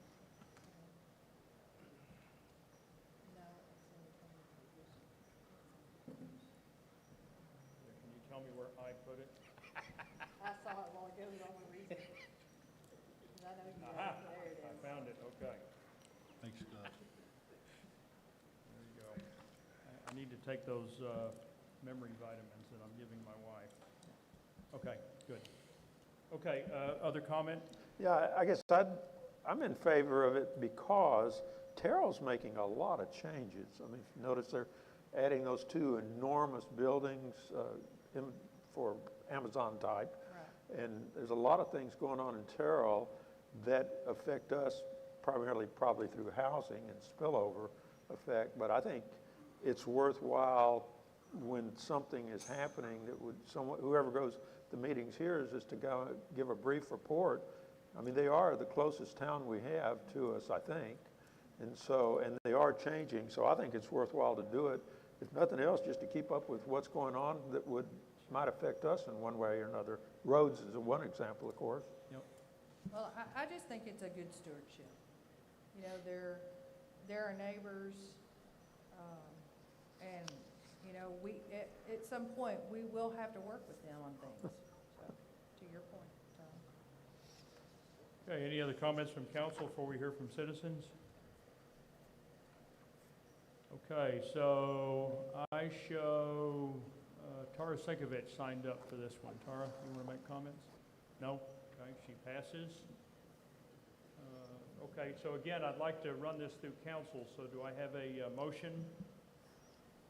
Well, I'll make a motion that we accept the membership that was provided by Chad McFarland for the membership in the Terrell Town Council. Very Town good. Council. Motion by Tom. Chamber of Commerce, Chamber not of Town Commerce. Do Council. we have a second? I'll second. Okay, second by Terry. All in favor? Aye. Okay, unanimous. Thank you, Doug.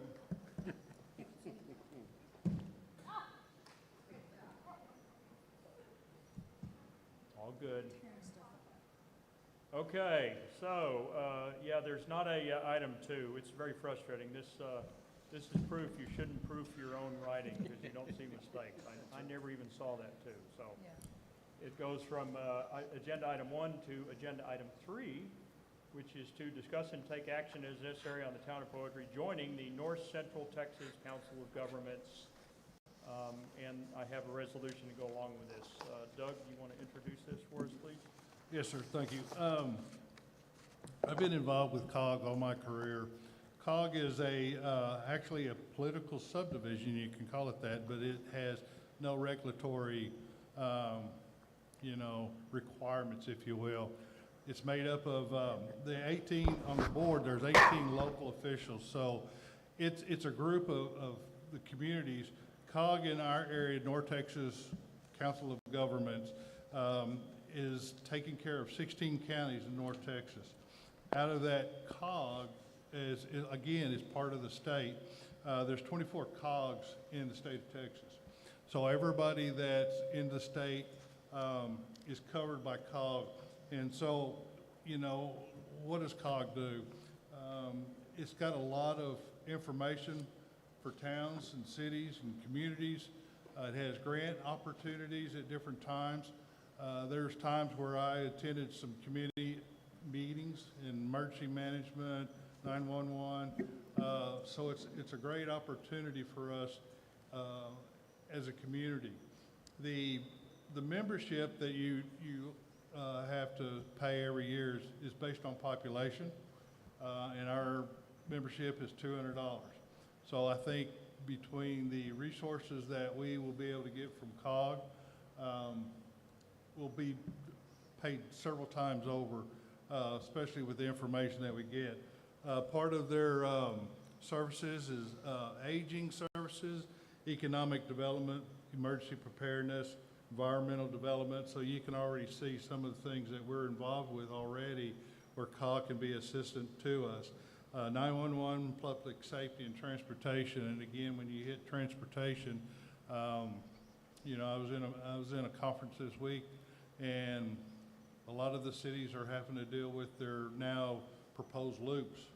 As we all know, there's a loop close to us. So this is a perfect opportunity for us to be part of a multi-county that's around us to be a part of. And as I said in my career, they've been very helpful. It's so nice to be able to say, I've got this issue, call them up, and they'll be able to help you very much. Or say, hey, we got a committee, would you like to join? And that's how I got, you know, roped into a lot of the stuff. So I think it's a good for the community in being a member.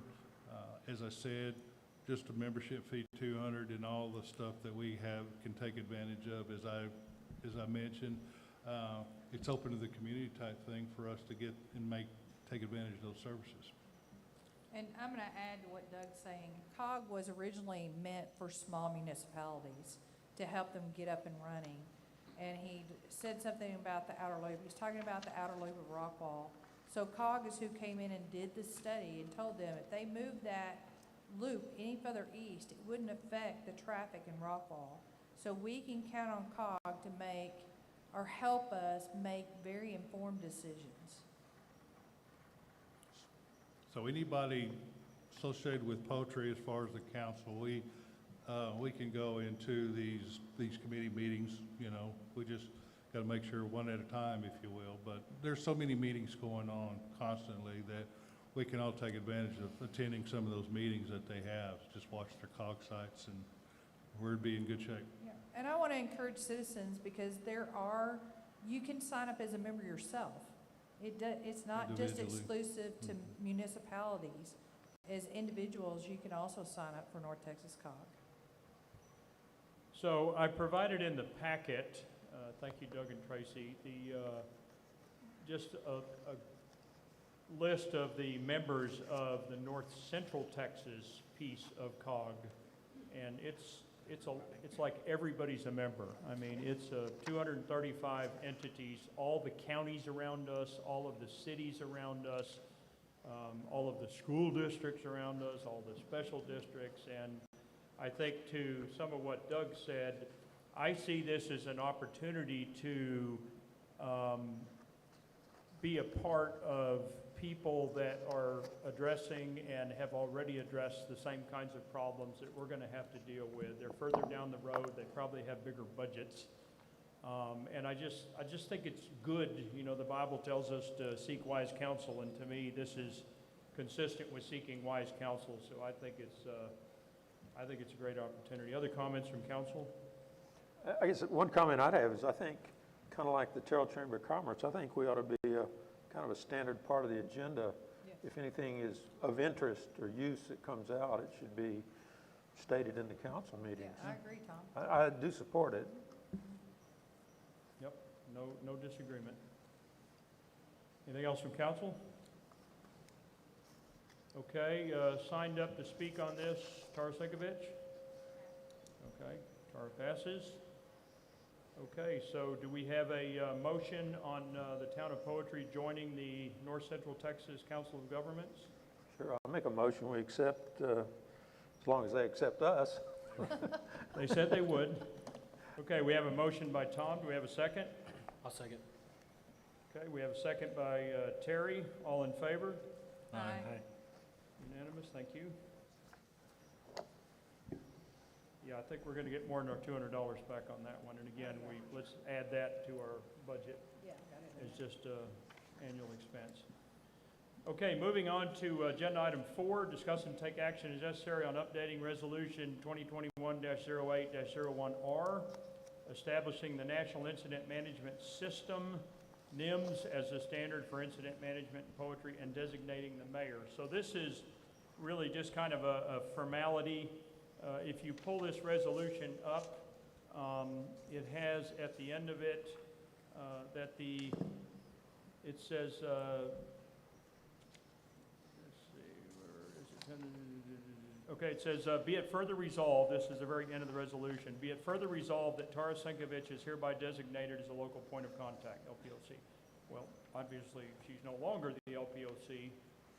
I am, and so again, looking forward to the future, I rewrote that resolution so that now it reads, be it further resolved that the mayor of the Town of Poetry is hereby designated as a local point of contact, which means whoever is the mayor is a local point of contact, which is the way it's supposed to be. So I'm just trying to make it a little, both update it and make it longer lasting, in that we don't need to keep putting individuals' names in there, because part of the challenge with transitioning, whether it's a council member or mayor is all of this handover stuff, right? So the more generic we can make things, the longer lasting these things are. So anyway, that's what we're looking at, discussing, and voting on.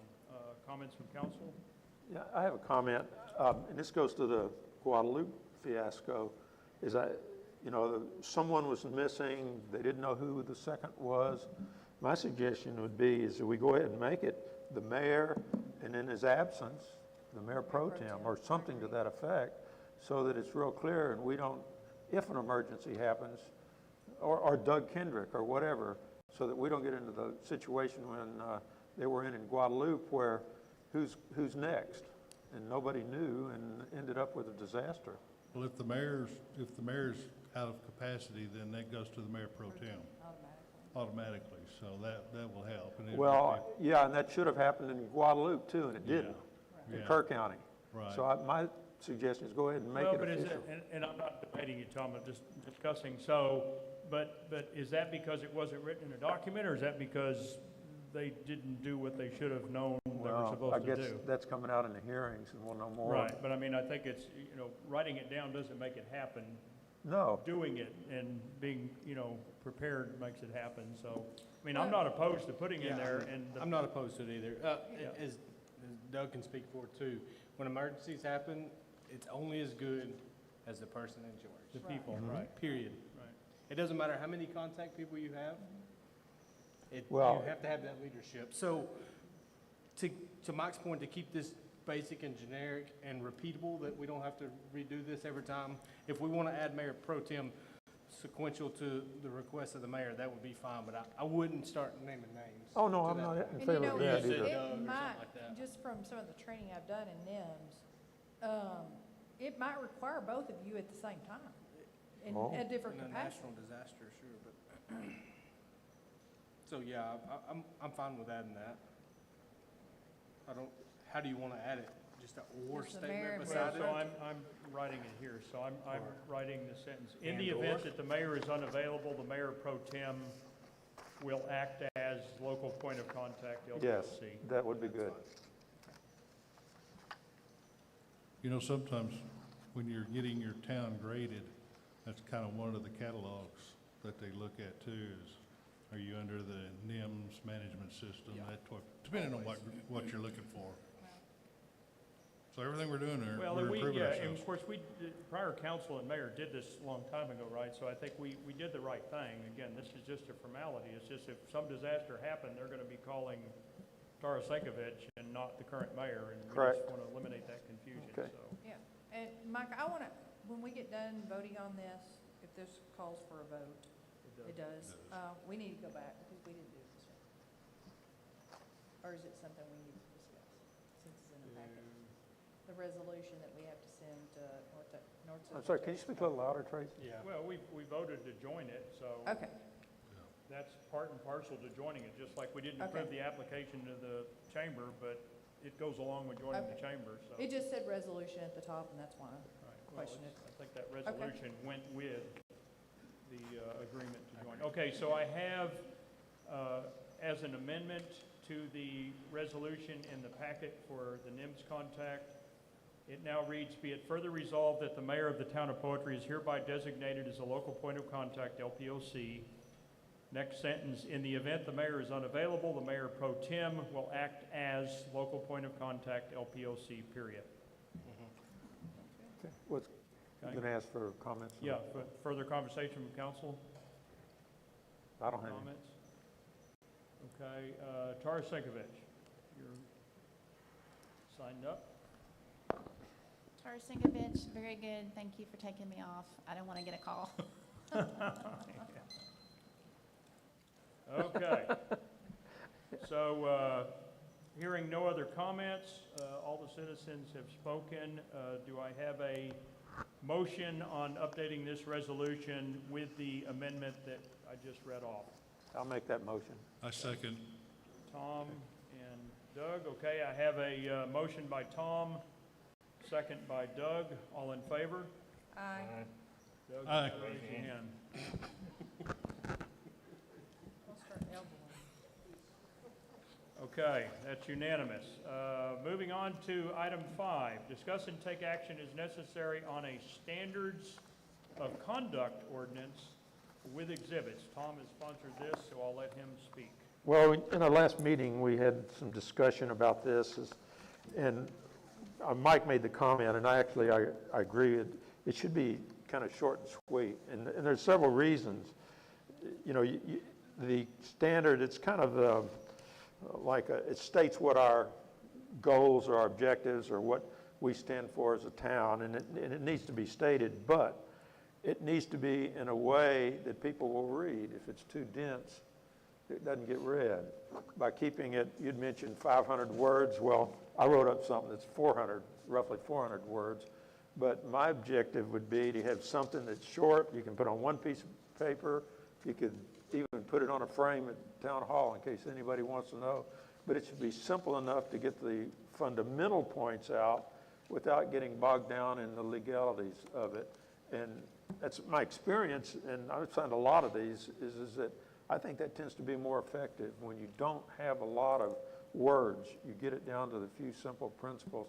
And, you know, I might have too many words in what I wrote, and I'm not against chopping that down either. It's just I think it's best to keep it, what is it we're trying to do, why, what's important, and then have people that, whoever is involved with the town, sign a form that says, yes, I agree, and I'm going to do that. And the reasons are, we want honesty, we want confidence from the citizens, we want people to understand what our roles are, and we don't want surprises. And I think that's what it's all about, is, you know, making things up front as much as possible, showing we have honor, and and we're honest, and that this is what we stand for, but in simple, short, brief, concise words. And that's what I'm all about, being concise myself, so I'll quit. Excellent, and thank you very much, Tom, for putting this together and doing it very quickly. I concur. I think short and sweet. Adding more words doesn't necessarily make people take it any more seriously. They just get bored and lose interest. So other comments from council? Earlier on, I think we talked about consequences, actions or punishment or actions that we would take. Did we ever resolve that? You know, I think we prior council, because I was on that, Terry was too, Tom was, we talked about that, but just my opinion, and I'm a weak mayor, so you guys can do what you want, guys and gals, but I'm just not there with the consequences. I think more just to state who we are, what we stand for, and what we expect out of ourselves, out of people that work for us, and out of people that serve as volunteers, I think is a good start. It's not to say we can't come down the road. The problem with the consequences, it gets a little bit sticky. Because as elected officials, I can't, for example, say, well, Tom, you're not acting right, you're off the council. I can't do that. He's an elected person, right? So I think it gets a little bit legally tricky. I'm in favor of, let's start with this. I think up to this point, we've not declared, I mean, we do a little bit in our decorum document, but we really haven't declared sort of the code of the West, as it were, and that's what this kind of is in my mind. I think this is a good first step. I'm not as concerned about, I mean, what do we want to do? I think if somebody is a volunteer, you know, we do as we would with an employee. We have a conversation and we say, listen, there's an issue here. We need to talk about this, and if it doesn't end well, then, you know, we have to rethink whether we want them to be a volunteer in the future. If it's an employee, then we take it from an HR perspective. If it's a council member, I mean, we just, you know, maybe we have an executive session and we, you know, talk a little bit about what's going on, but I'm not to the point of focusing heavily on the punitive. But again, I'm a weak mayor, so you guys can do what you want. Well, I agree with you in principle. I don't think we should be stating what penalties are there. We have to rely on our judgment in picking contractors ourselves. I mean, well, citizens pick us, but if we're going to have a contractor or, you know, a volunteer, whoever, that we have to rely on our judgment to pick people that we think are like going to follow the honor code that we have, and then they sign an agreement that they'll do it. And if they fail to do it, that's on us for picking the wrong people and not doing our own due diligence. coming from HR environment as well, I'm just throwing something out on the table, which kind of leaves it open because I'm hearing discussions of what do we really do. Typically in city policies, everything at the end of the paragraph is subject to disciplinary action up to termination. Now, we're talking about an overall thing, anywhere from volunteers, part-time, full-time. You know, yeah, for us, it's a whole lot different. But I think I was making that suggestion based on there are some concerns, but when you say subject to disciplinary action, that way we can make whatever action. It's an open challenge if that's what we wanted to do. I think it is something that we need to have on the books because of employees, the possibility of us just, like I said, volunteers or whatever, because we certainly don't want volunteers getting out of hand representing poetry. And, go ahead. You know, I want to assume the best in everybody.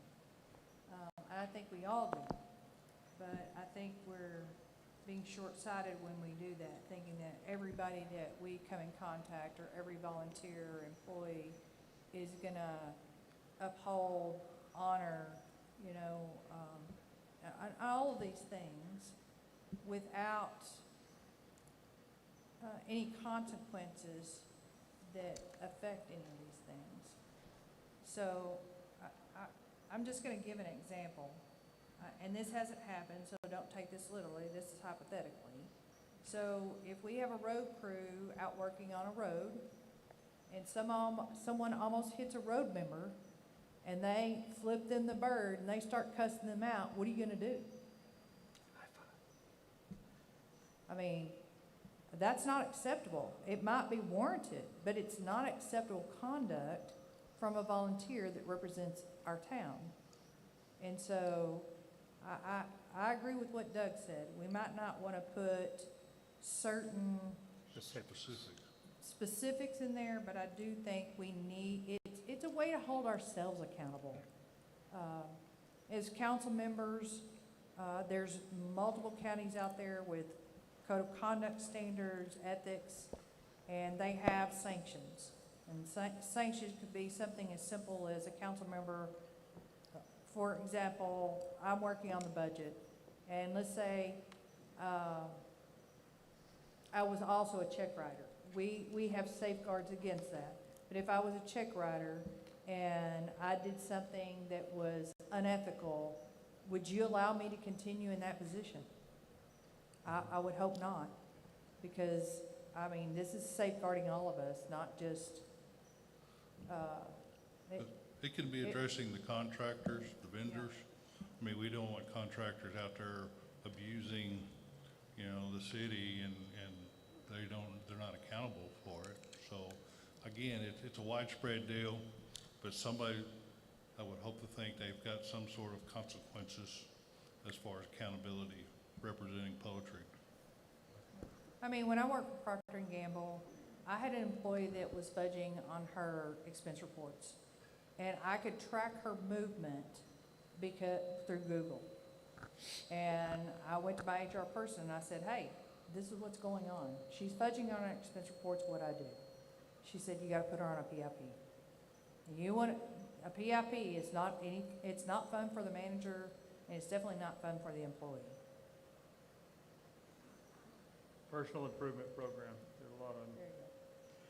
Well, that would be part of your discipline. I mean, it's not like you're kicking them to the curb immediately, depending on what the circumstances is, obviously. So back to your proposed wording, Doug, I'm sitting here writing things, so I have a sentence here written. Failure for a town representative to comply with these standards may result in disciplinary action or will. Subject to disciplinary action up to termination. Possibly up to termination. It's just a little more caveat at the end. Subject to disciplinary action up to and including. Just up to termination. Of course, except for council members and mayor, because you can't fire us. But Since Tom's our English teacher, he might want to reform that some. Okay, well, we can continue the discussion, but I can tell you we're not gonna vote on it tonight because I gotta run this by legal, because I gotta make sure we use the right words, because this could be like a cockleburr that we get tangled up in. I don't wanna do So that. do you want to make a motion to table this? Well, Well, let's continue the conversation. Is there any other, Terry, you're quiet. What are your thoughts on it? I mean, I've had lots of thoughts, but I think the document you produced, says a lot in fewer words. I was sitting here reviewing that volunteer section of it. That's difficult. How are you gonna get an ad hoc volunteer to sign this? I get it, the ones that are the constants, maybe you have someone that comes in and cleans or something like that, but the ad hoc volunteers are gonna be hard to pin down. Right. So having that on there, are we negligent every time we have a volunteer road crew or a trash pickup and we don't get those signatures? I don't know that it matters, because basically I'm more aligned with Tom on this, is we're making a statement of what we think we should act like. What are our boundaries, what's our parameters? So I really don't have a problem with passing it as is and not having any consequences. I come from the same world as you, Dale, and every document we have says the same thing on it. But it's very difficult to get rid of an elected official. There is a procedure for it, but I think we leave it as is. Well, Myself. that's for violation of law, not. Yeah, there's three. Yeah, exactly. It's That's already covered. it's something else in state law. So I like it as it is, but I'm not opposed if the majority wants to make change. I think you did a good job, Tom. Yeah, Okay. I think Tom did a good job, but we are already bound by law to all these also. And I think that previous council, that was the whole topic of discussion. No. No? So what if we took volunteer out of the document? Well, but we want anybody that could potentially be a representative of the town. If they're wearing an orange vest helping with the road crew, they are representing our town, right? We don't want them making obscene gestures and nasty comments, so I think it needs to be volunteer. Also, you know, to me, in our 5 years of existence, we've never made a statement to this effect. So this is step one. I think so. And there's no reason we can't come back and adjust this like we do everything else. So again, I don't even get to vote, but I think it's fine. I don't know. I mean, I've seen the same language too in my work career, but I think I'm a little bit with Terry. It just gets a little scary looking, and people are like, whoa, I'm going to volunteer, because, you know, I don't know what they think we do firing them. Again, we're going to make the right call if somebody misbehaves, whether we have this document or not. But I always think it's a good idea to tell people up front what you expect of them, right? You don't play the game of, forgot to tell you, you're not allowed to park in that space, you're out of here. You know, I mean, you don't play those kinds of ambush games. You tell them ahead of time, listen, we appreciate you helping out. Please remember that you represent our town. You represent the mayor, the council, every citizen. You know, do us proud, as they say. So I think it accomplishes that. And Does it accomplish it 5 and 10 years down the road? well, I don't know that anything we do is eternal. I think, you know, to me, we do step one, and then, again, just my opinion. I'm not going to vote. You guys are going to vote. But I think it's step one. 5 years now, and we haven't taken step one. So I'm proposing we take step one. And then, you know, if you're just really adamant about it, next month or next whatever, we can take step two. Well, But we Dale's haven't got taken a step one. point. I mean, I was only thinking of basically the legal side of it if we were having employees or whatever. Volunteers, that's another subject in itself. I mean, my background is started out as a volunteer fireman, and, you know, we want the community to volunteer, and we don't want to put stipulations on volunteers. So even, you know, yes, we can talk to them and say, hey, you know, just make sure everything's fine, you know, that sort of thing with the volunteers, because our community is full of volunteers ready to step up. And, We can, you you know. can still have that conversation with the I mean, volunteers. yeah, so, Yeah, it I mean, doesn't stop the things that I was suggesting is based on when you have employees, and that's, as we all know, that's a different animal in itself. Well, I view it kind of more like a corrective interview. We've all been Because I down want that road.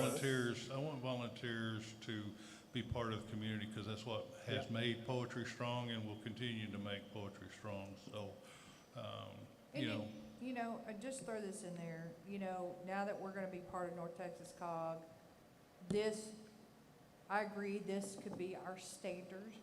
And then going forward, we would have a code of ethics that might have disciplinary action or whatever in it, so. I make a motion that we approve. Oh, wait. Well, got to hear from the Oh, that's citizens. right. Any other discussion from council? Okay, signed up, Tara Sinkovich?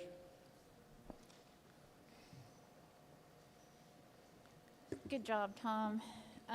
No, I think you've come to the conclusion that when it comes to elected officials, the state law handles that. When it comes to employees, there's already an employee handbook that the council approved that covers quite a bit. So it looks like this document would be kind of an overarching, but also primarily for the volunteers. And I kind of like the way you're going with that is, you know, we should keep it light, you know, and positive. Hey, thank you for volunteering. Here's kind of our standards, you know, and I think what Mayor Mike is saying is accurate on that. Thank you.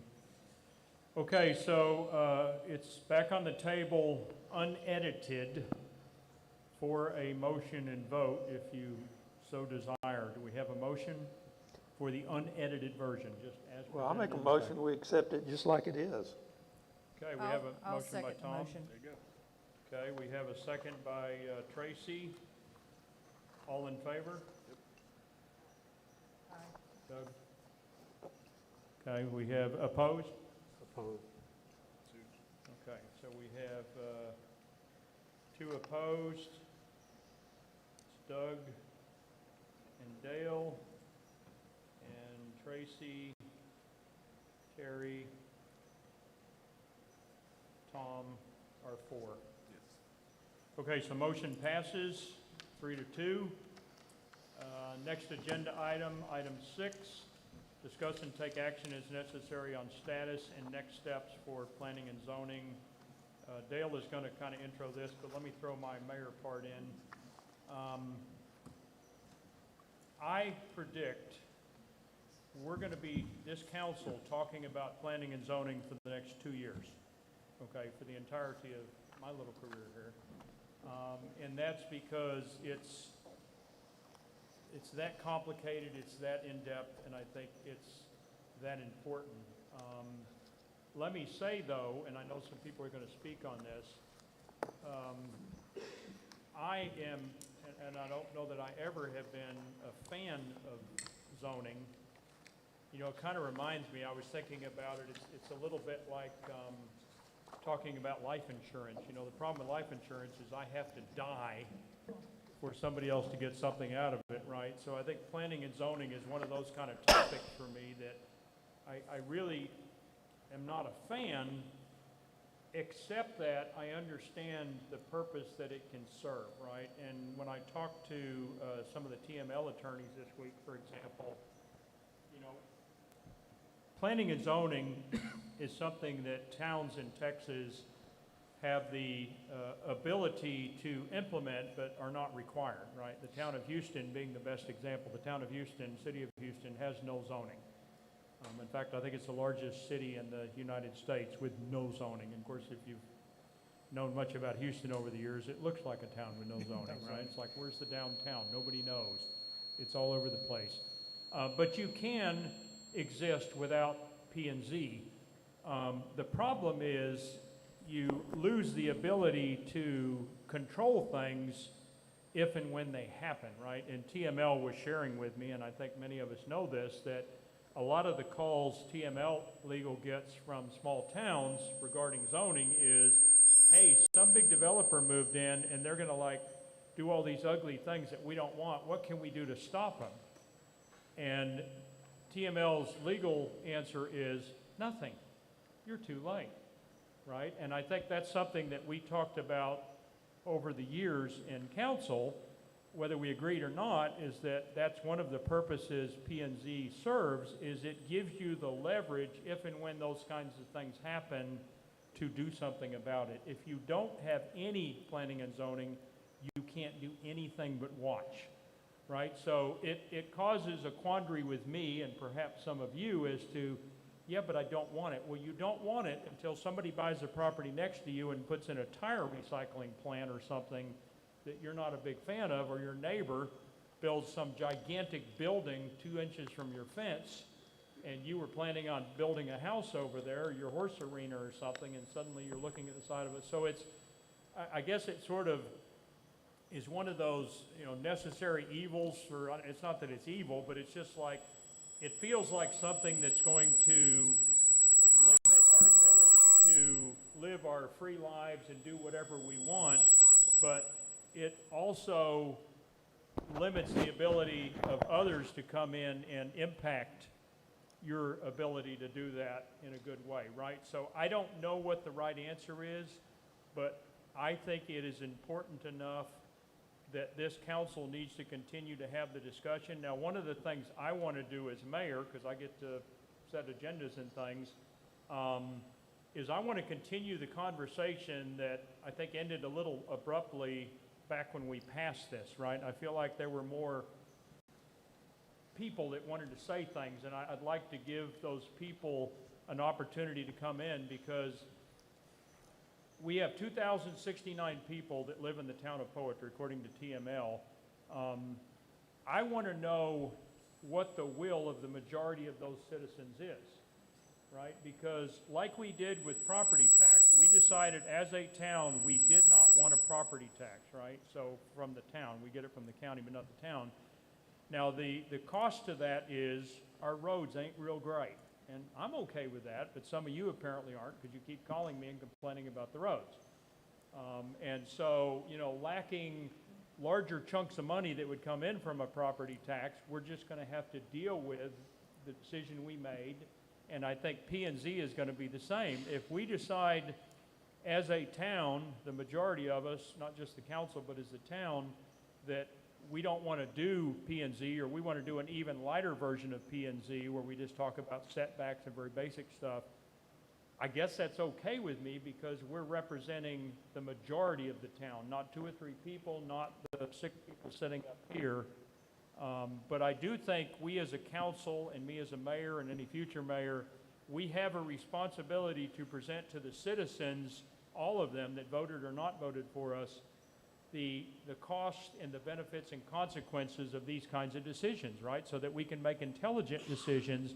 So if we decide, you know what, we don't want planning and zoning, okay, I'm going to write that down, and we're going to remember that, because, again, when somebody buys the land next to you or across the street from you, around the corner from you, and decides to do whatever they want with it, because we have no restrictions, you're probably going to be in a different mindset. So I say all of that just to kind of set the table here.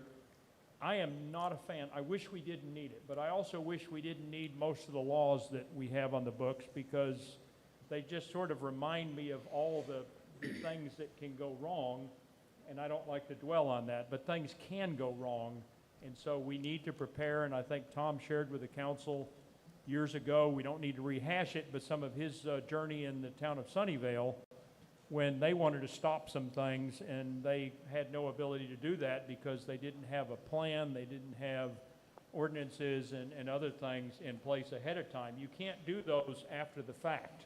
Those things have to exist prior to the event you want to stop. And I think that was some of the thinking with the P&Z. Let's throw something out there so we've got it. And I'll hand it over to Dale here to kind of talk about what's going on lately, because even though we don't have a fully fleshed out P&Z ordinance, Board of Adjustment, all this other stuff, we are dealing with a bunch of P&Z questions. Every single week they're coming in, people buying land, selling land, splitting land, moving houses, adding septic system. I mean, it's crazy how much activity. Dale? Well, Mayor, I agree with you. I think we do need to take it back to the citizens and make some of those changes, because it was, but this 10 seconds, we have a zoning ordinance.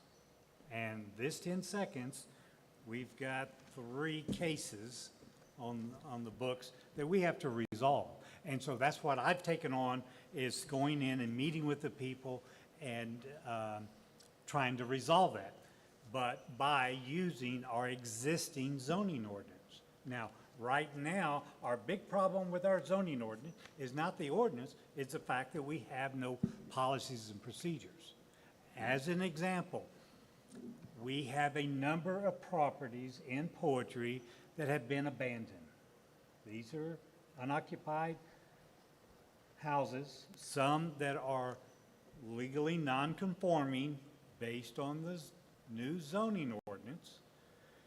So part of our problem is, in which I'm going to start bringing these issues to the council, is we have a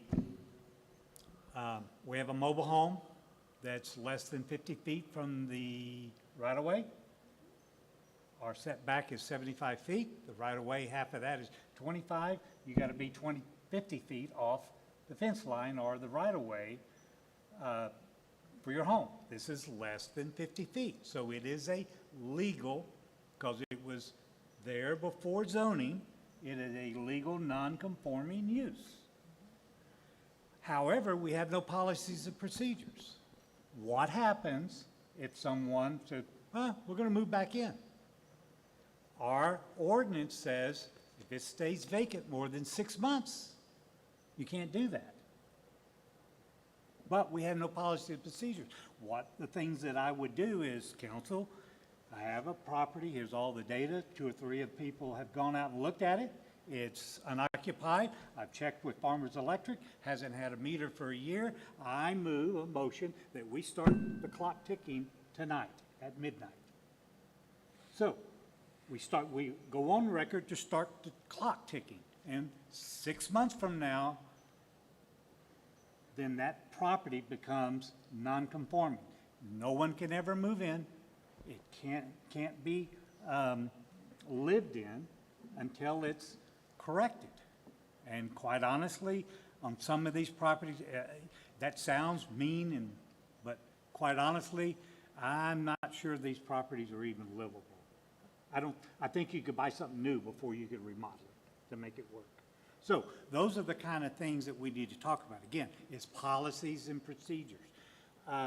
You make an application 2 or 3 times in our zoning ordinance.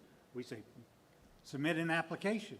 Well, I think we probably ought to design an application.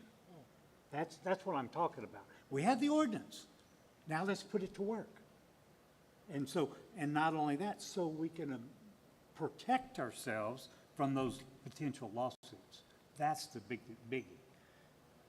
Property working on, it's an estate in Poetry. All of the heirs are out of state. They want to put in 1/4 acre lots. If we didn't have a zoning ordinance, okay, whatever. But we have a zoning ordinance, 2.5 acres minimum.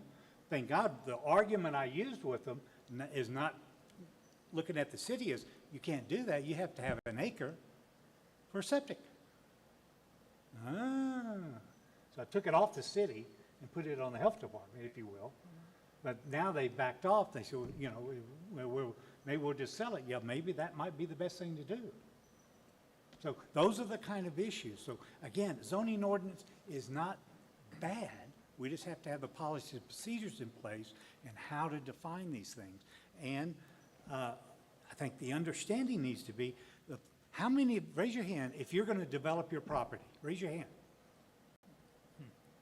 Zoning is not your problem. Zoning is for the guy that's moving in. That's what we have to protect you from, is the unknowing people that are moving in. And I can tell you on several cases over the last month, people that didn't even know we had zoning and didn't know what they had to do. And that's one of the things we're going to have to do. We're driving around. We're going to have to be looking at these properties, looking at the town. Not so much that. Again, this person, They were about to start remodeling a legal non-conforming use. Do you want to wait to tell those people, oh, you just spent $20,000, you flushed it down the toilet because you can't do anything, as opposed to, wait a minute, you can't do that.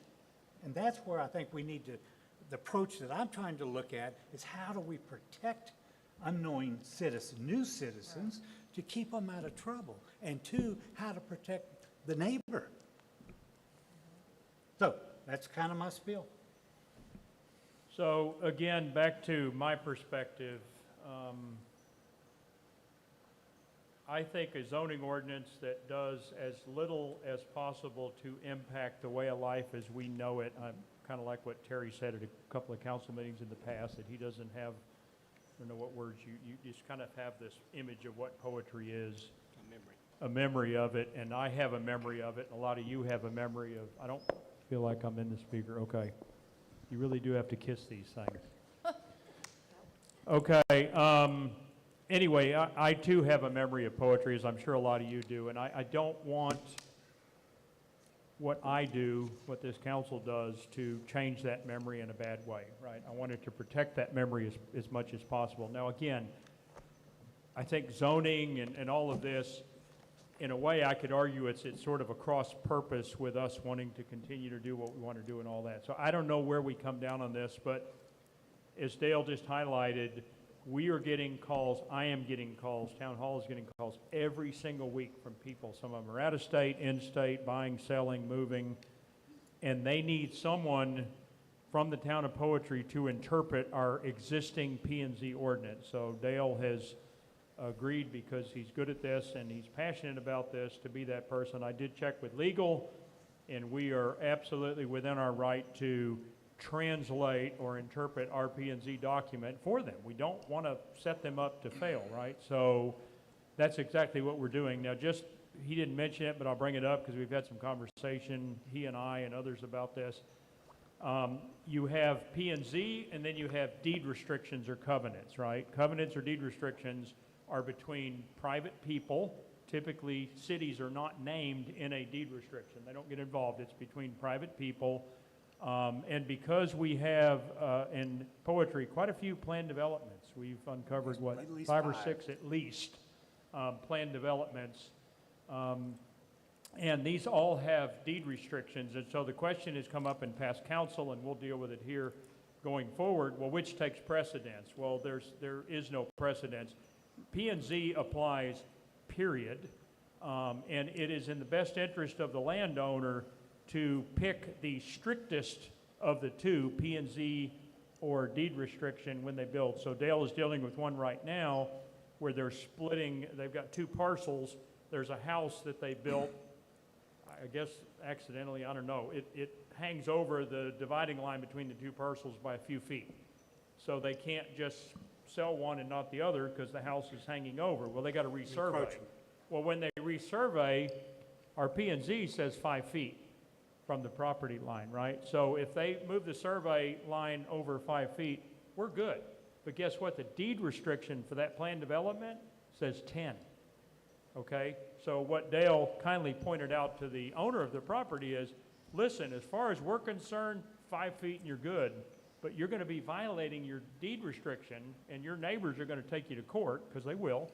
So you might want to do 10, because 10 is what. So anyway, there is a relationship between deed restrictions and P&Z. One is as a person enforcing, the other is a city. Our P&Z ordinance applies, period. Your deed restriction does not allow you to opt out of whatever we do with P&Z, the existing one or future variations of it or whatever. So kind of put that to rest. Okay, we've got some people that want to speak. Any other comments from council before we hand it over to the citizens? Well, one good example, if folks don't understand the zoning, go to Houston. They don't have zoning. Yep. And that's why you see $1 million house sitting next door to a beer and wine store. I mean, that's Houston type thing, and I'm not downing Houston. It's just, that's their decision that they made. They didn't want zoning. And so that's why you see Houston as it is in the neighborhoods. You know, people are thinking that we're going to turn the world upside down here in Poetry when we're not. All we want to do is protect our community as such. And there's things that, as Mayor stated, there are things that we've got to kind of step up on and make sure our folks are protected for those that are trying to come in and want to massage a zoning issue or whatever and going, you know, come on, let me just do this. I'm only 3 feet off or whatever, but, you know, so it does take a lot of work. And I want the community to be patient with us, because there's a lot of things that are attached to everything that we're trying to accomplish, and it does take time. You know, I too, thinking about planning and zoning, you know, I want poetry to stay just like it is. I don't want anything. If we had no regulations, I would be perfectly fine. But then I have to think about, what about my next door neighbor? They have a ton of property. I'm on the end of the city limits. And if they developed all that land, I'd be surrounded by homes, and there's nothing I could do, and nothing this town could do, because they're in the ETJ. My property, except for 286 feet, is ETJ. You know, so I hate to say it, but we need some kind of regulations, but the only thing is we can only regulate the 311 feet from the center of the road. So, I mean, it's tough being in this seat here, because I don't want it any more than anybody else does. But then I have to think about, if we don't have planning and zoning, and we don't have some type of fee structure for people that are wanting to bring in development, how will this town take care of their roads? We can't survive on what we've done in the past. We just can't, not our roads. So it's tough. These are tough decisions. And I'll tell you what, anybody that wants to sit up here in 2 years or when my term is up, please run, because these are not fun decisions. Well, let me say too, I said earlier, and we'll hand it over to the citizens' comments here in just a second. I know for some, it's been on the agenda a couple of times now, people are panicking, thinking we're going to do an end run or something on the town with P&Z. I assure you, as mayor, we are not. Long before we make any drastic changes to P&Z, we will have been talking about them up here as a council, so there's not going to be any surprise. But please plan on seeing it on a lot of agendas for the next couple of years, because we're going to take little baby steps along this road on this journey to make sure that we get it right. And a big part of that, I think, is going to be hearing from the citizens. So as I said, September is probably going to be consumed with budget, and we want to keep these meetings a reasonable length, but probably in October, we will have a hearing, or whatever we call it, where we'll sort of finish the meeting that I feel like we didn't get to finish a year or two ago, where this got voted in. We're not revoting it. I just want to hear the rest of the comments, right? I know there are other comments, and even some comments that are developed since we implemented the ordinance, and I want to hear, so that as we make decisions, it's based on hopefully a large amount of information coming from the community, right? Because I think to some extent, this is going to be a little bit of a mediation or negotiation between us and the town as to, okay, so where do we come down on this? Nothing? I'm good with that. As long as we all vote for it, I'm good with it, but don't call me when they put in something next to you don't like, because that's what could happen, right?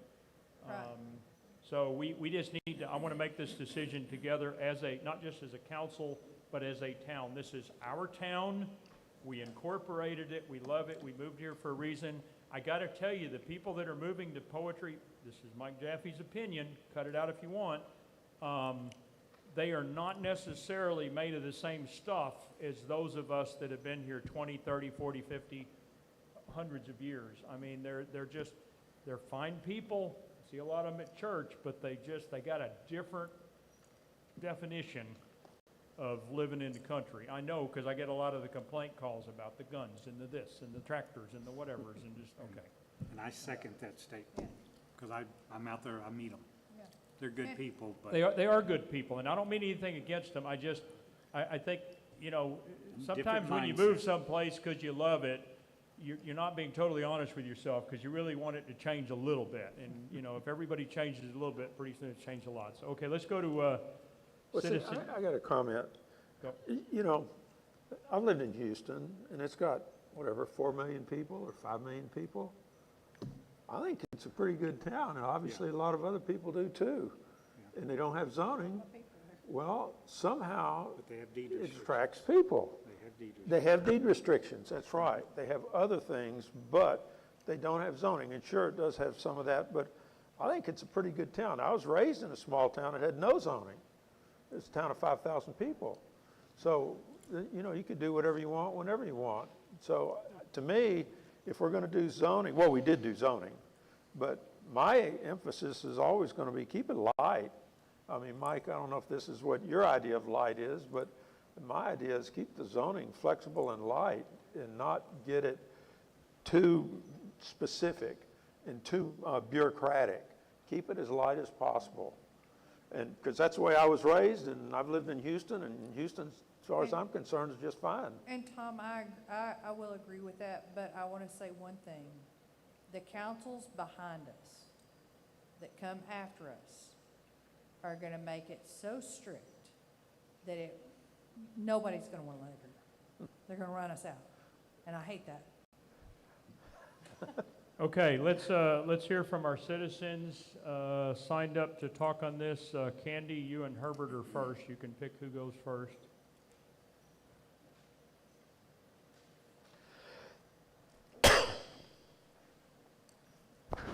Candy Fletcher, Town of Poetry. Before I read what I wrote, I'd like to just address something that Councilmember Bryant had said. If someone does move back into that mobile home that's only 50 feet from the road after it's being vacant, what's it gonna hurt? Well, let's just, okay, no, we're You not going know, to comment I- only because we I'm- don't want to get into a conversation. Right, and it's just hypothetical. What is Right. it gonna hurt? Is it a cosmetic thing that we don't want people by the road? Or is it a danger that it's by the road? In Houston, there's $1 million home next to who knows what. What's it gonna hurt? It's not pleasant to the eyes, but everybody's got a different financial situation. That mobile home that's only 50 feet from the road might be somebody's last chance of having a roof over their head. I'd just like to bring my voice before the board and citizens of Poetry about planning and zoning. I'm aware that some regulations are absolutely necessary due to the few people that would endanger their neighbors because of their lack of care for others around them. This would include things like where your waste ends up, or keeping dangerous pets in your yard away from neighbors' children, shooting guns across property lines. But when we're looking at regulations that keep you from putting up certain types of fences or solar panels in parts of your yard, that's cosmetic, in my opinion.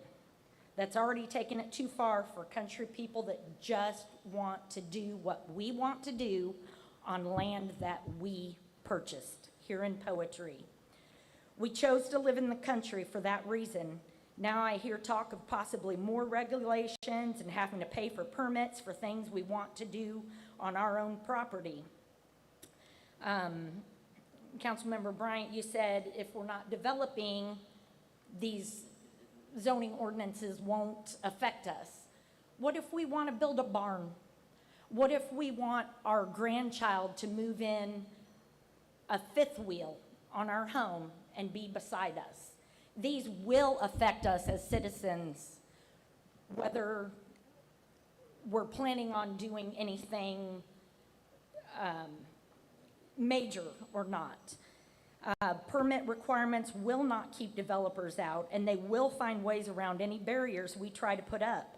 I'd encourage each of you on the board to talk to random folks in Poetry and get their input as to what they would like to see happen in our future. And I'm really glad to know that y'all are listening, and I feel like this board does listen. So thank you for that. From the people, is it 3 minutes?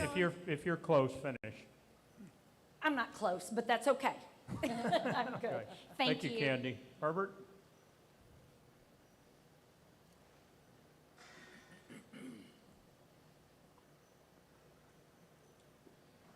Well, Mayor Jaffe, I like your attitude about the zoning itself, because I'm for no zoning. And the reason I'm for no zoning is because it's just extra money, it's extra expense, permits, fees, and people that want to come out and tell you what to do on your own property make me want to shoot them, period. I mean, We'll cut that out of the recording. yeah, please do. That was just a statement, it wasn't a That's a fact. Hey, the reason I moved here was because there was no zoning when I moved here. I bought a place 15 years ago out here, and I loved it. And my son has it now, and I moved on to something bigger and better as far as I'm concerned. I love it even more. And I don't want to have to pull a permit if I decide to build a little mother-in-law house or a barn or anything else. Matter of fact, most of the zoning of mine is ETJ, so it wouldn't affect me anyhow. But I do a lot of jobs around here, and all the banks that I've worked with lately are requiring a third-party inspector to make sure their investment is taken care of. And they do a lot better job than these city inspectors I deal with every day. I mean, they actually come in, they look around, they check on what they're supposed to be looking at, and then if you got a problem, they say, hey, you fix that before we go any further. The city inspectors do that, but most of the time, I meet them at the door, and we stand there and talk for 15 minutes, they hand me a green tag and leave. I've been working with them for 30, 40 years. But besides the point, it's just an extra expense. And I've never been sued on a job I've done. I've never had a customer that didn't call me back, because I pride myself on doing the job that they hire me to do and that they paid for. And we don't need inspectors coming out and telling us, hey, you can't do that, because if they want to do it, they should be able to do it on their property. And like she said, a trailer house 50 foot from the road, who cares? Except somebody looking for something to complain about. And that's what ordinances do. That we call them nuisance inspectors. Thank you. Thank you, Herbert. Okay, next up to speak on this, Tarasikovich. Tarasikovich Poetry. I appreciate your synopsis, Mayor Mike. I think, you know, as the saying goes, nobody wants rules until their neighbor does something they don't like. And I think that applies beautifully here. In the 21 pages of a zoning ordinance, planning and zoning ordinance versus in our little town versus 307 in the city of Terrell is quite a contrast. And so I think those who developed it had in mind protecting the integrity of the rural atmosphere that we all enjoy. And that is, you know, that's the heart of it. That was the heartfelt desire of that. And, you know, whether or not it's accomplished that, I guess, will be something that time will tell. But, you know, the Mr. Vinson's driveway clause, I believe, is very powerful. And in the year's time that I spoke with some of these, you know, there was a handful every month. All of them were approved. The septic were approved. There was one that was non-conforming that I had to, you know, go with legal on, and that was approved. You know, we don't want to harm our own citizens, in my view. We don't want a lot of, you know, if someone wants to build a shop or barn, you know, let them. You know, to Miss Candy's point, I don't have a problem with someone, if that's their last ditch, you know, mobile home. I don't have issue with any of that. And so I just feel like, as a citizen of this town, I just feel like, you know, as few rules as possible. Yes, we want to protect the integrity.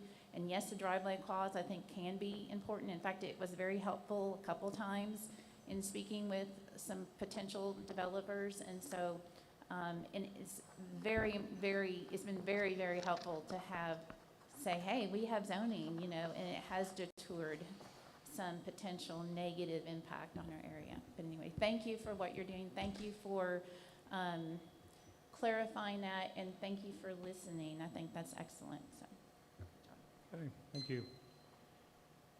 Okay, we're not going to take any action on this as promised. My routine language on these agendas, you'll notice, is discuss and take action, because prior council was trapped from time to time, because we'd say, well, I'd like to form a committee or something, and it's like, doesn't say take action, so please don't panic when you see and take action.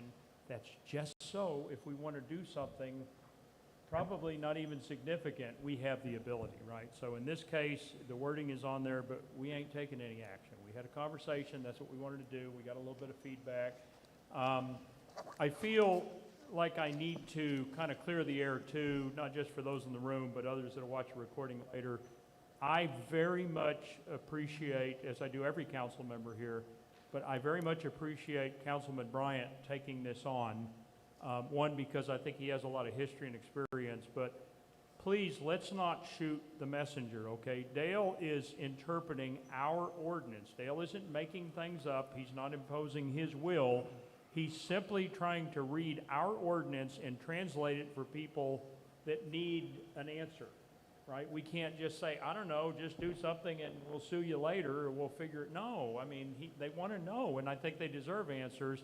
And I very much appreciate Dale stepping up and taking on this role, but it's a little like being the only cop in a little town. You're not going to be popular with everybody.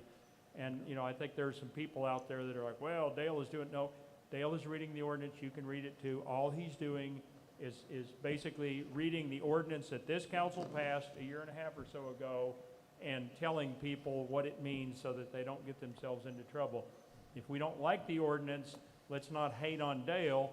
Let's discuss and change the ordinance, okay? It's not Dale's ordinance, it's the Town of Poetry's ordinance. So thank you, Dale, for what you're doing, and stop hating on Dale, because he's doing a good job. And I don't mind taking the shots. Can I have one more thing, Mike? Please. Do you mind? I want to thank everybody for their participation, and I know we're going to have more. I'm glad that you're going to open this back up, because the document wasn't ready the first time. There was a lot that was sitting out in that audience that was saying the same thing that they're saying today. And I think it's important. I don't think we can throw the baby out in the dishwasher. I think, to Mike's point, we're going to have to start making small steps. So be specific when you come to us with a concern. To Candy's point, what does it hurt? Maybe it doesn't. It doesn't bother me.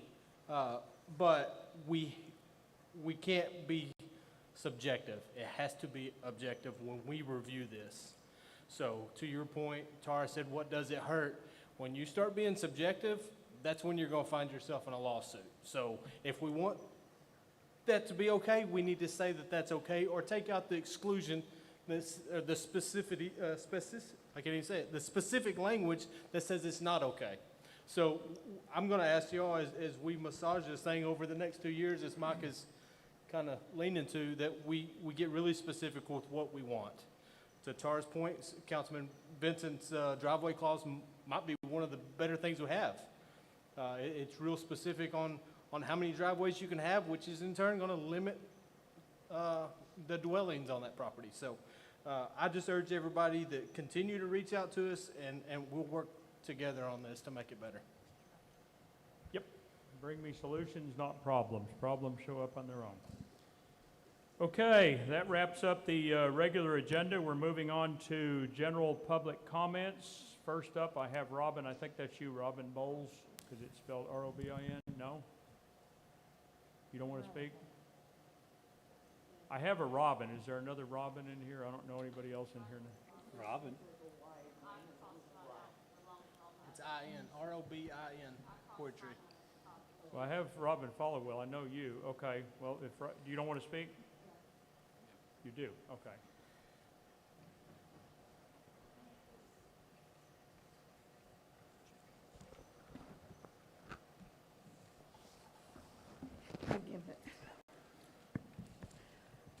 Down so you can hear me. Robin Bowles, Poetry. I enjoyed the council meeting today. It was informing. The people who are talking, I agree with some. I don't agree on everything, but that's normal with everybody until you talk to them and figure it out. So I appreciate what all you're doing.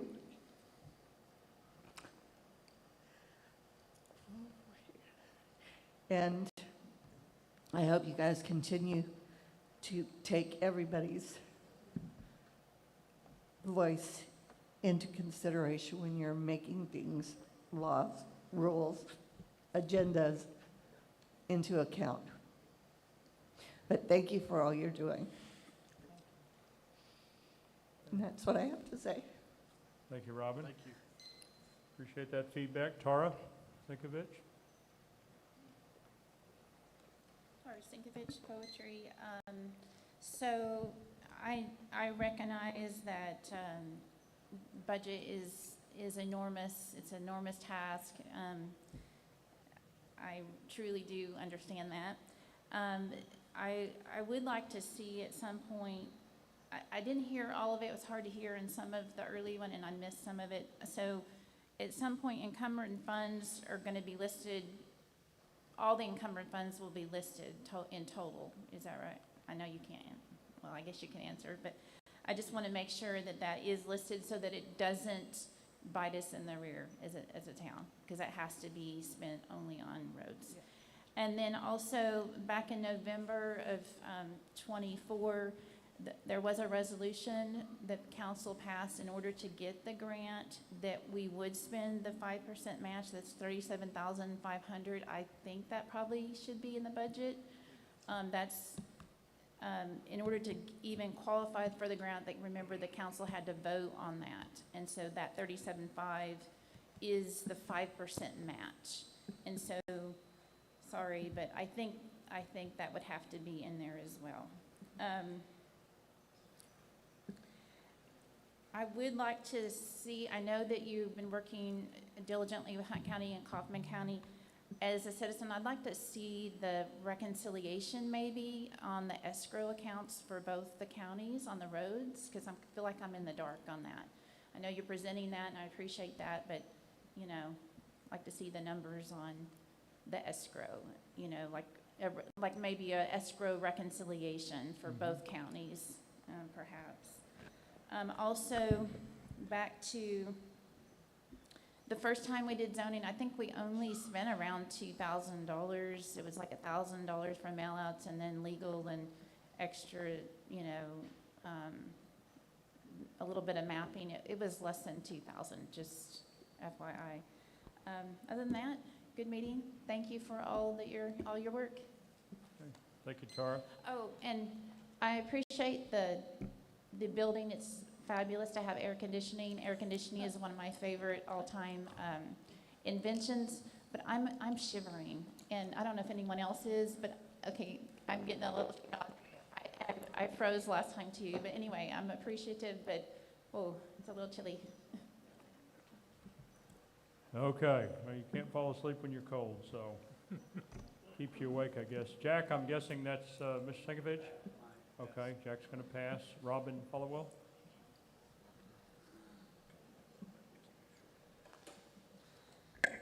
So I just have a few quick things.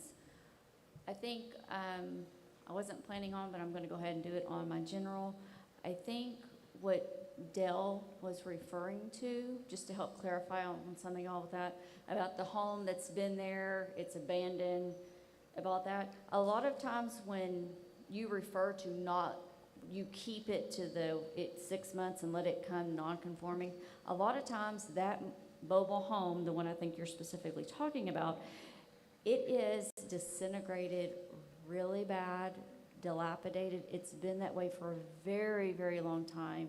All of the rain we've had, it's more likely uninhabitable, and like he said, it would need to be more demoed than try to even remodel that. You would basically have to replace every single thing in it from all the weathering that it's had. So that's why they put those things in place, so you don't have squatters or people that, oh, we have this piece of property and it's been vacant more than 6 months and we didn't have it on the books. Then it's a safety hazard. If people move into that, and let's say the neighbor down the street sees people living in it and contacts the city, and then we don't do anything about it because we're letting them live in this uninhabitable, another lawsuit for this town. Anyways, sidetracked on what I was going to say. I thought the last meeting, y'all said that there was gonna be some road repair on 2400. Is that still gonna happen? It's a coming. Okay, just checking, because my spot's still not fixed. As a statement of fact, and we'll give you a little time here, I don't want to cut you off, but I spoke to, because I anticipated you would ask this question, I spoke to David Monroe yesterday and said, hey, what about, and I sent him pictures and address and all that, he assured me it's on their board. Okay. It's on the list. And we did work, as Tara pointed out in the last meeting, the high part, 2400, call it, that end, we have not worked the other part. It's on the list. It's ongoing. Okay. As And I- fast as we fix them, they reappear. They're like fire ants. I mean, these potholes, I don't know where they come from, but we are working on it, guys. Yeah, and I have totally forgot the other thing I was gonna say because I got Perfect. off on your, I wanted to like try to help save you on that. I knew where you were going about the dilapidated mobile home that nobody needs to be living in. And there's no telling how many creatures have made that their home. That's right. Many. So anyways, it was a great meeting. I still can't remember what the heck I was gonna say, but, I appreciate it. Glad to see we're getting on both the COG and all that kind of good stuff to help protect the city. And the great thing is when you use COG and ask for your questions, there is no fee.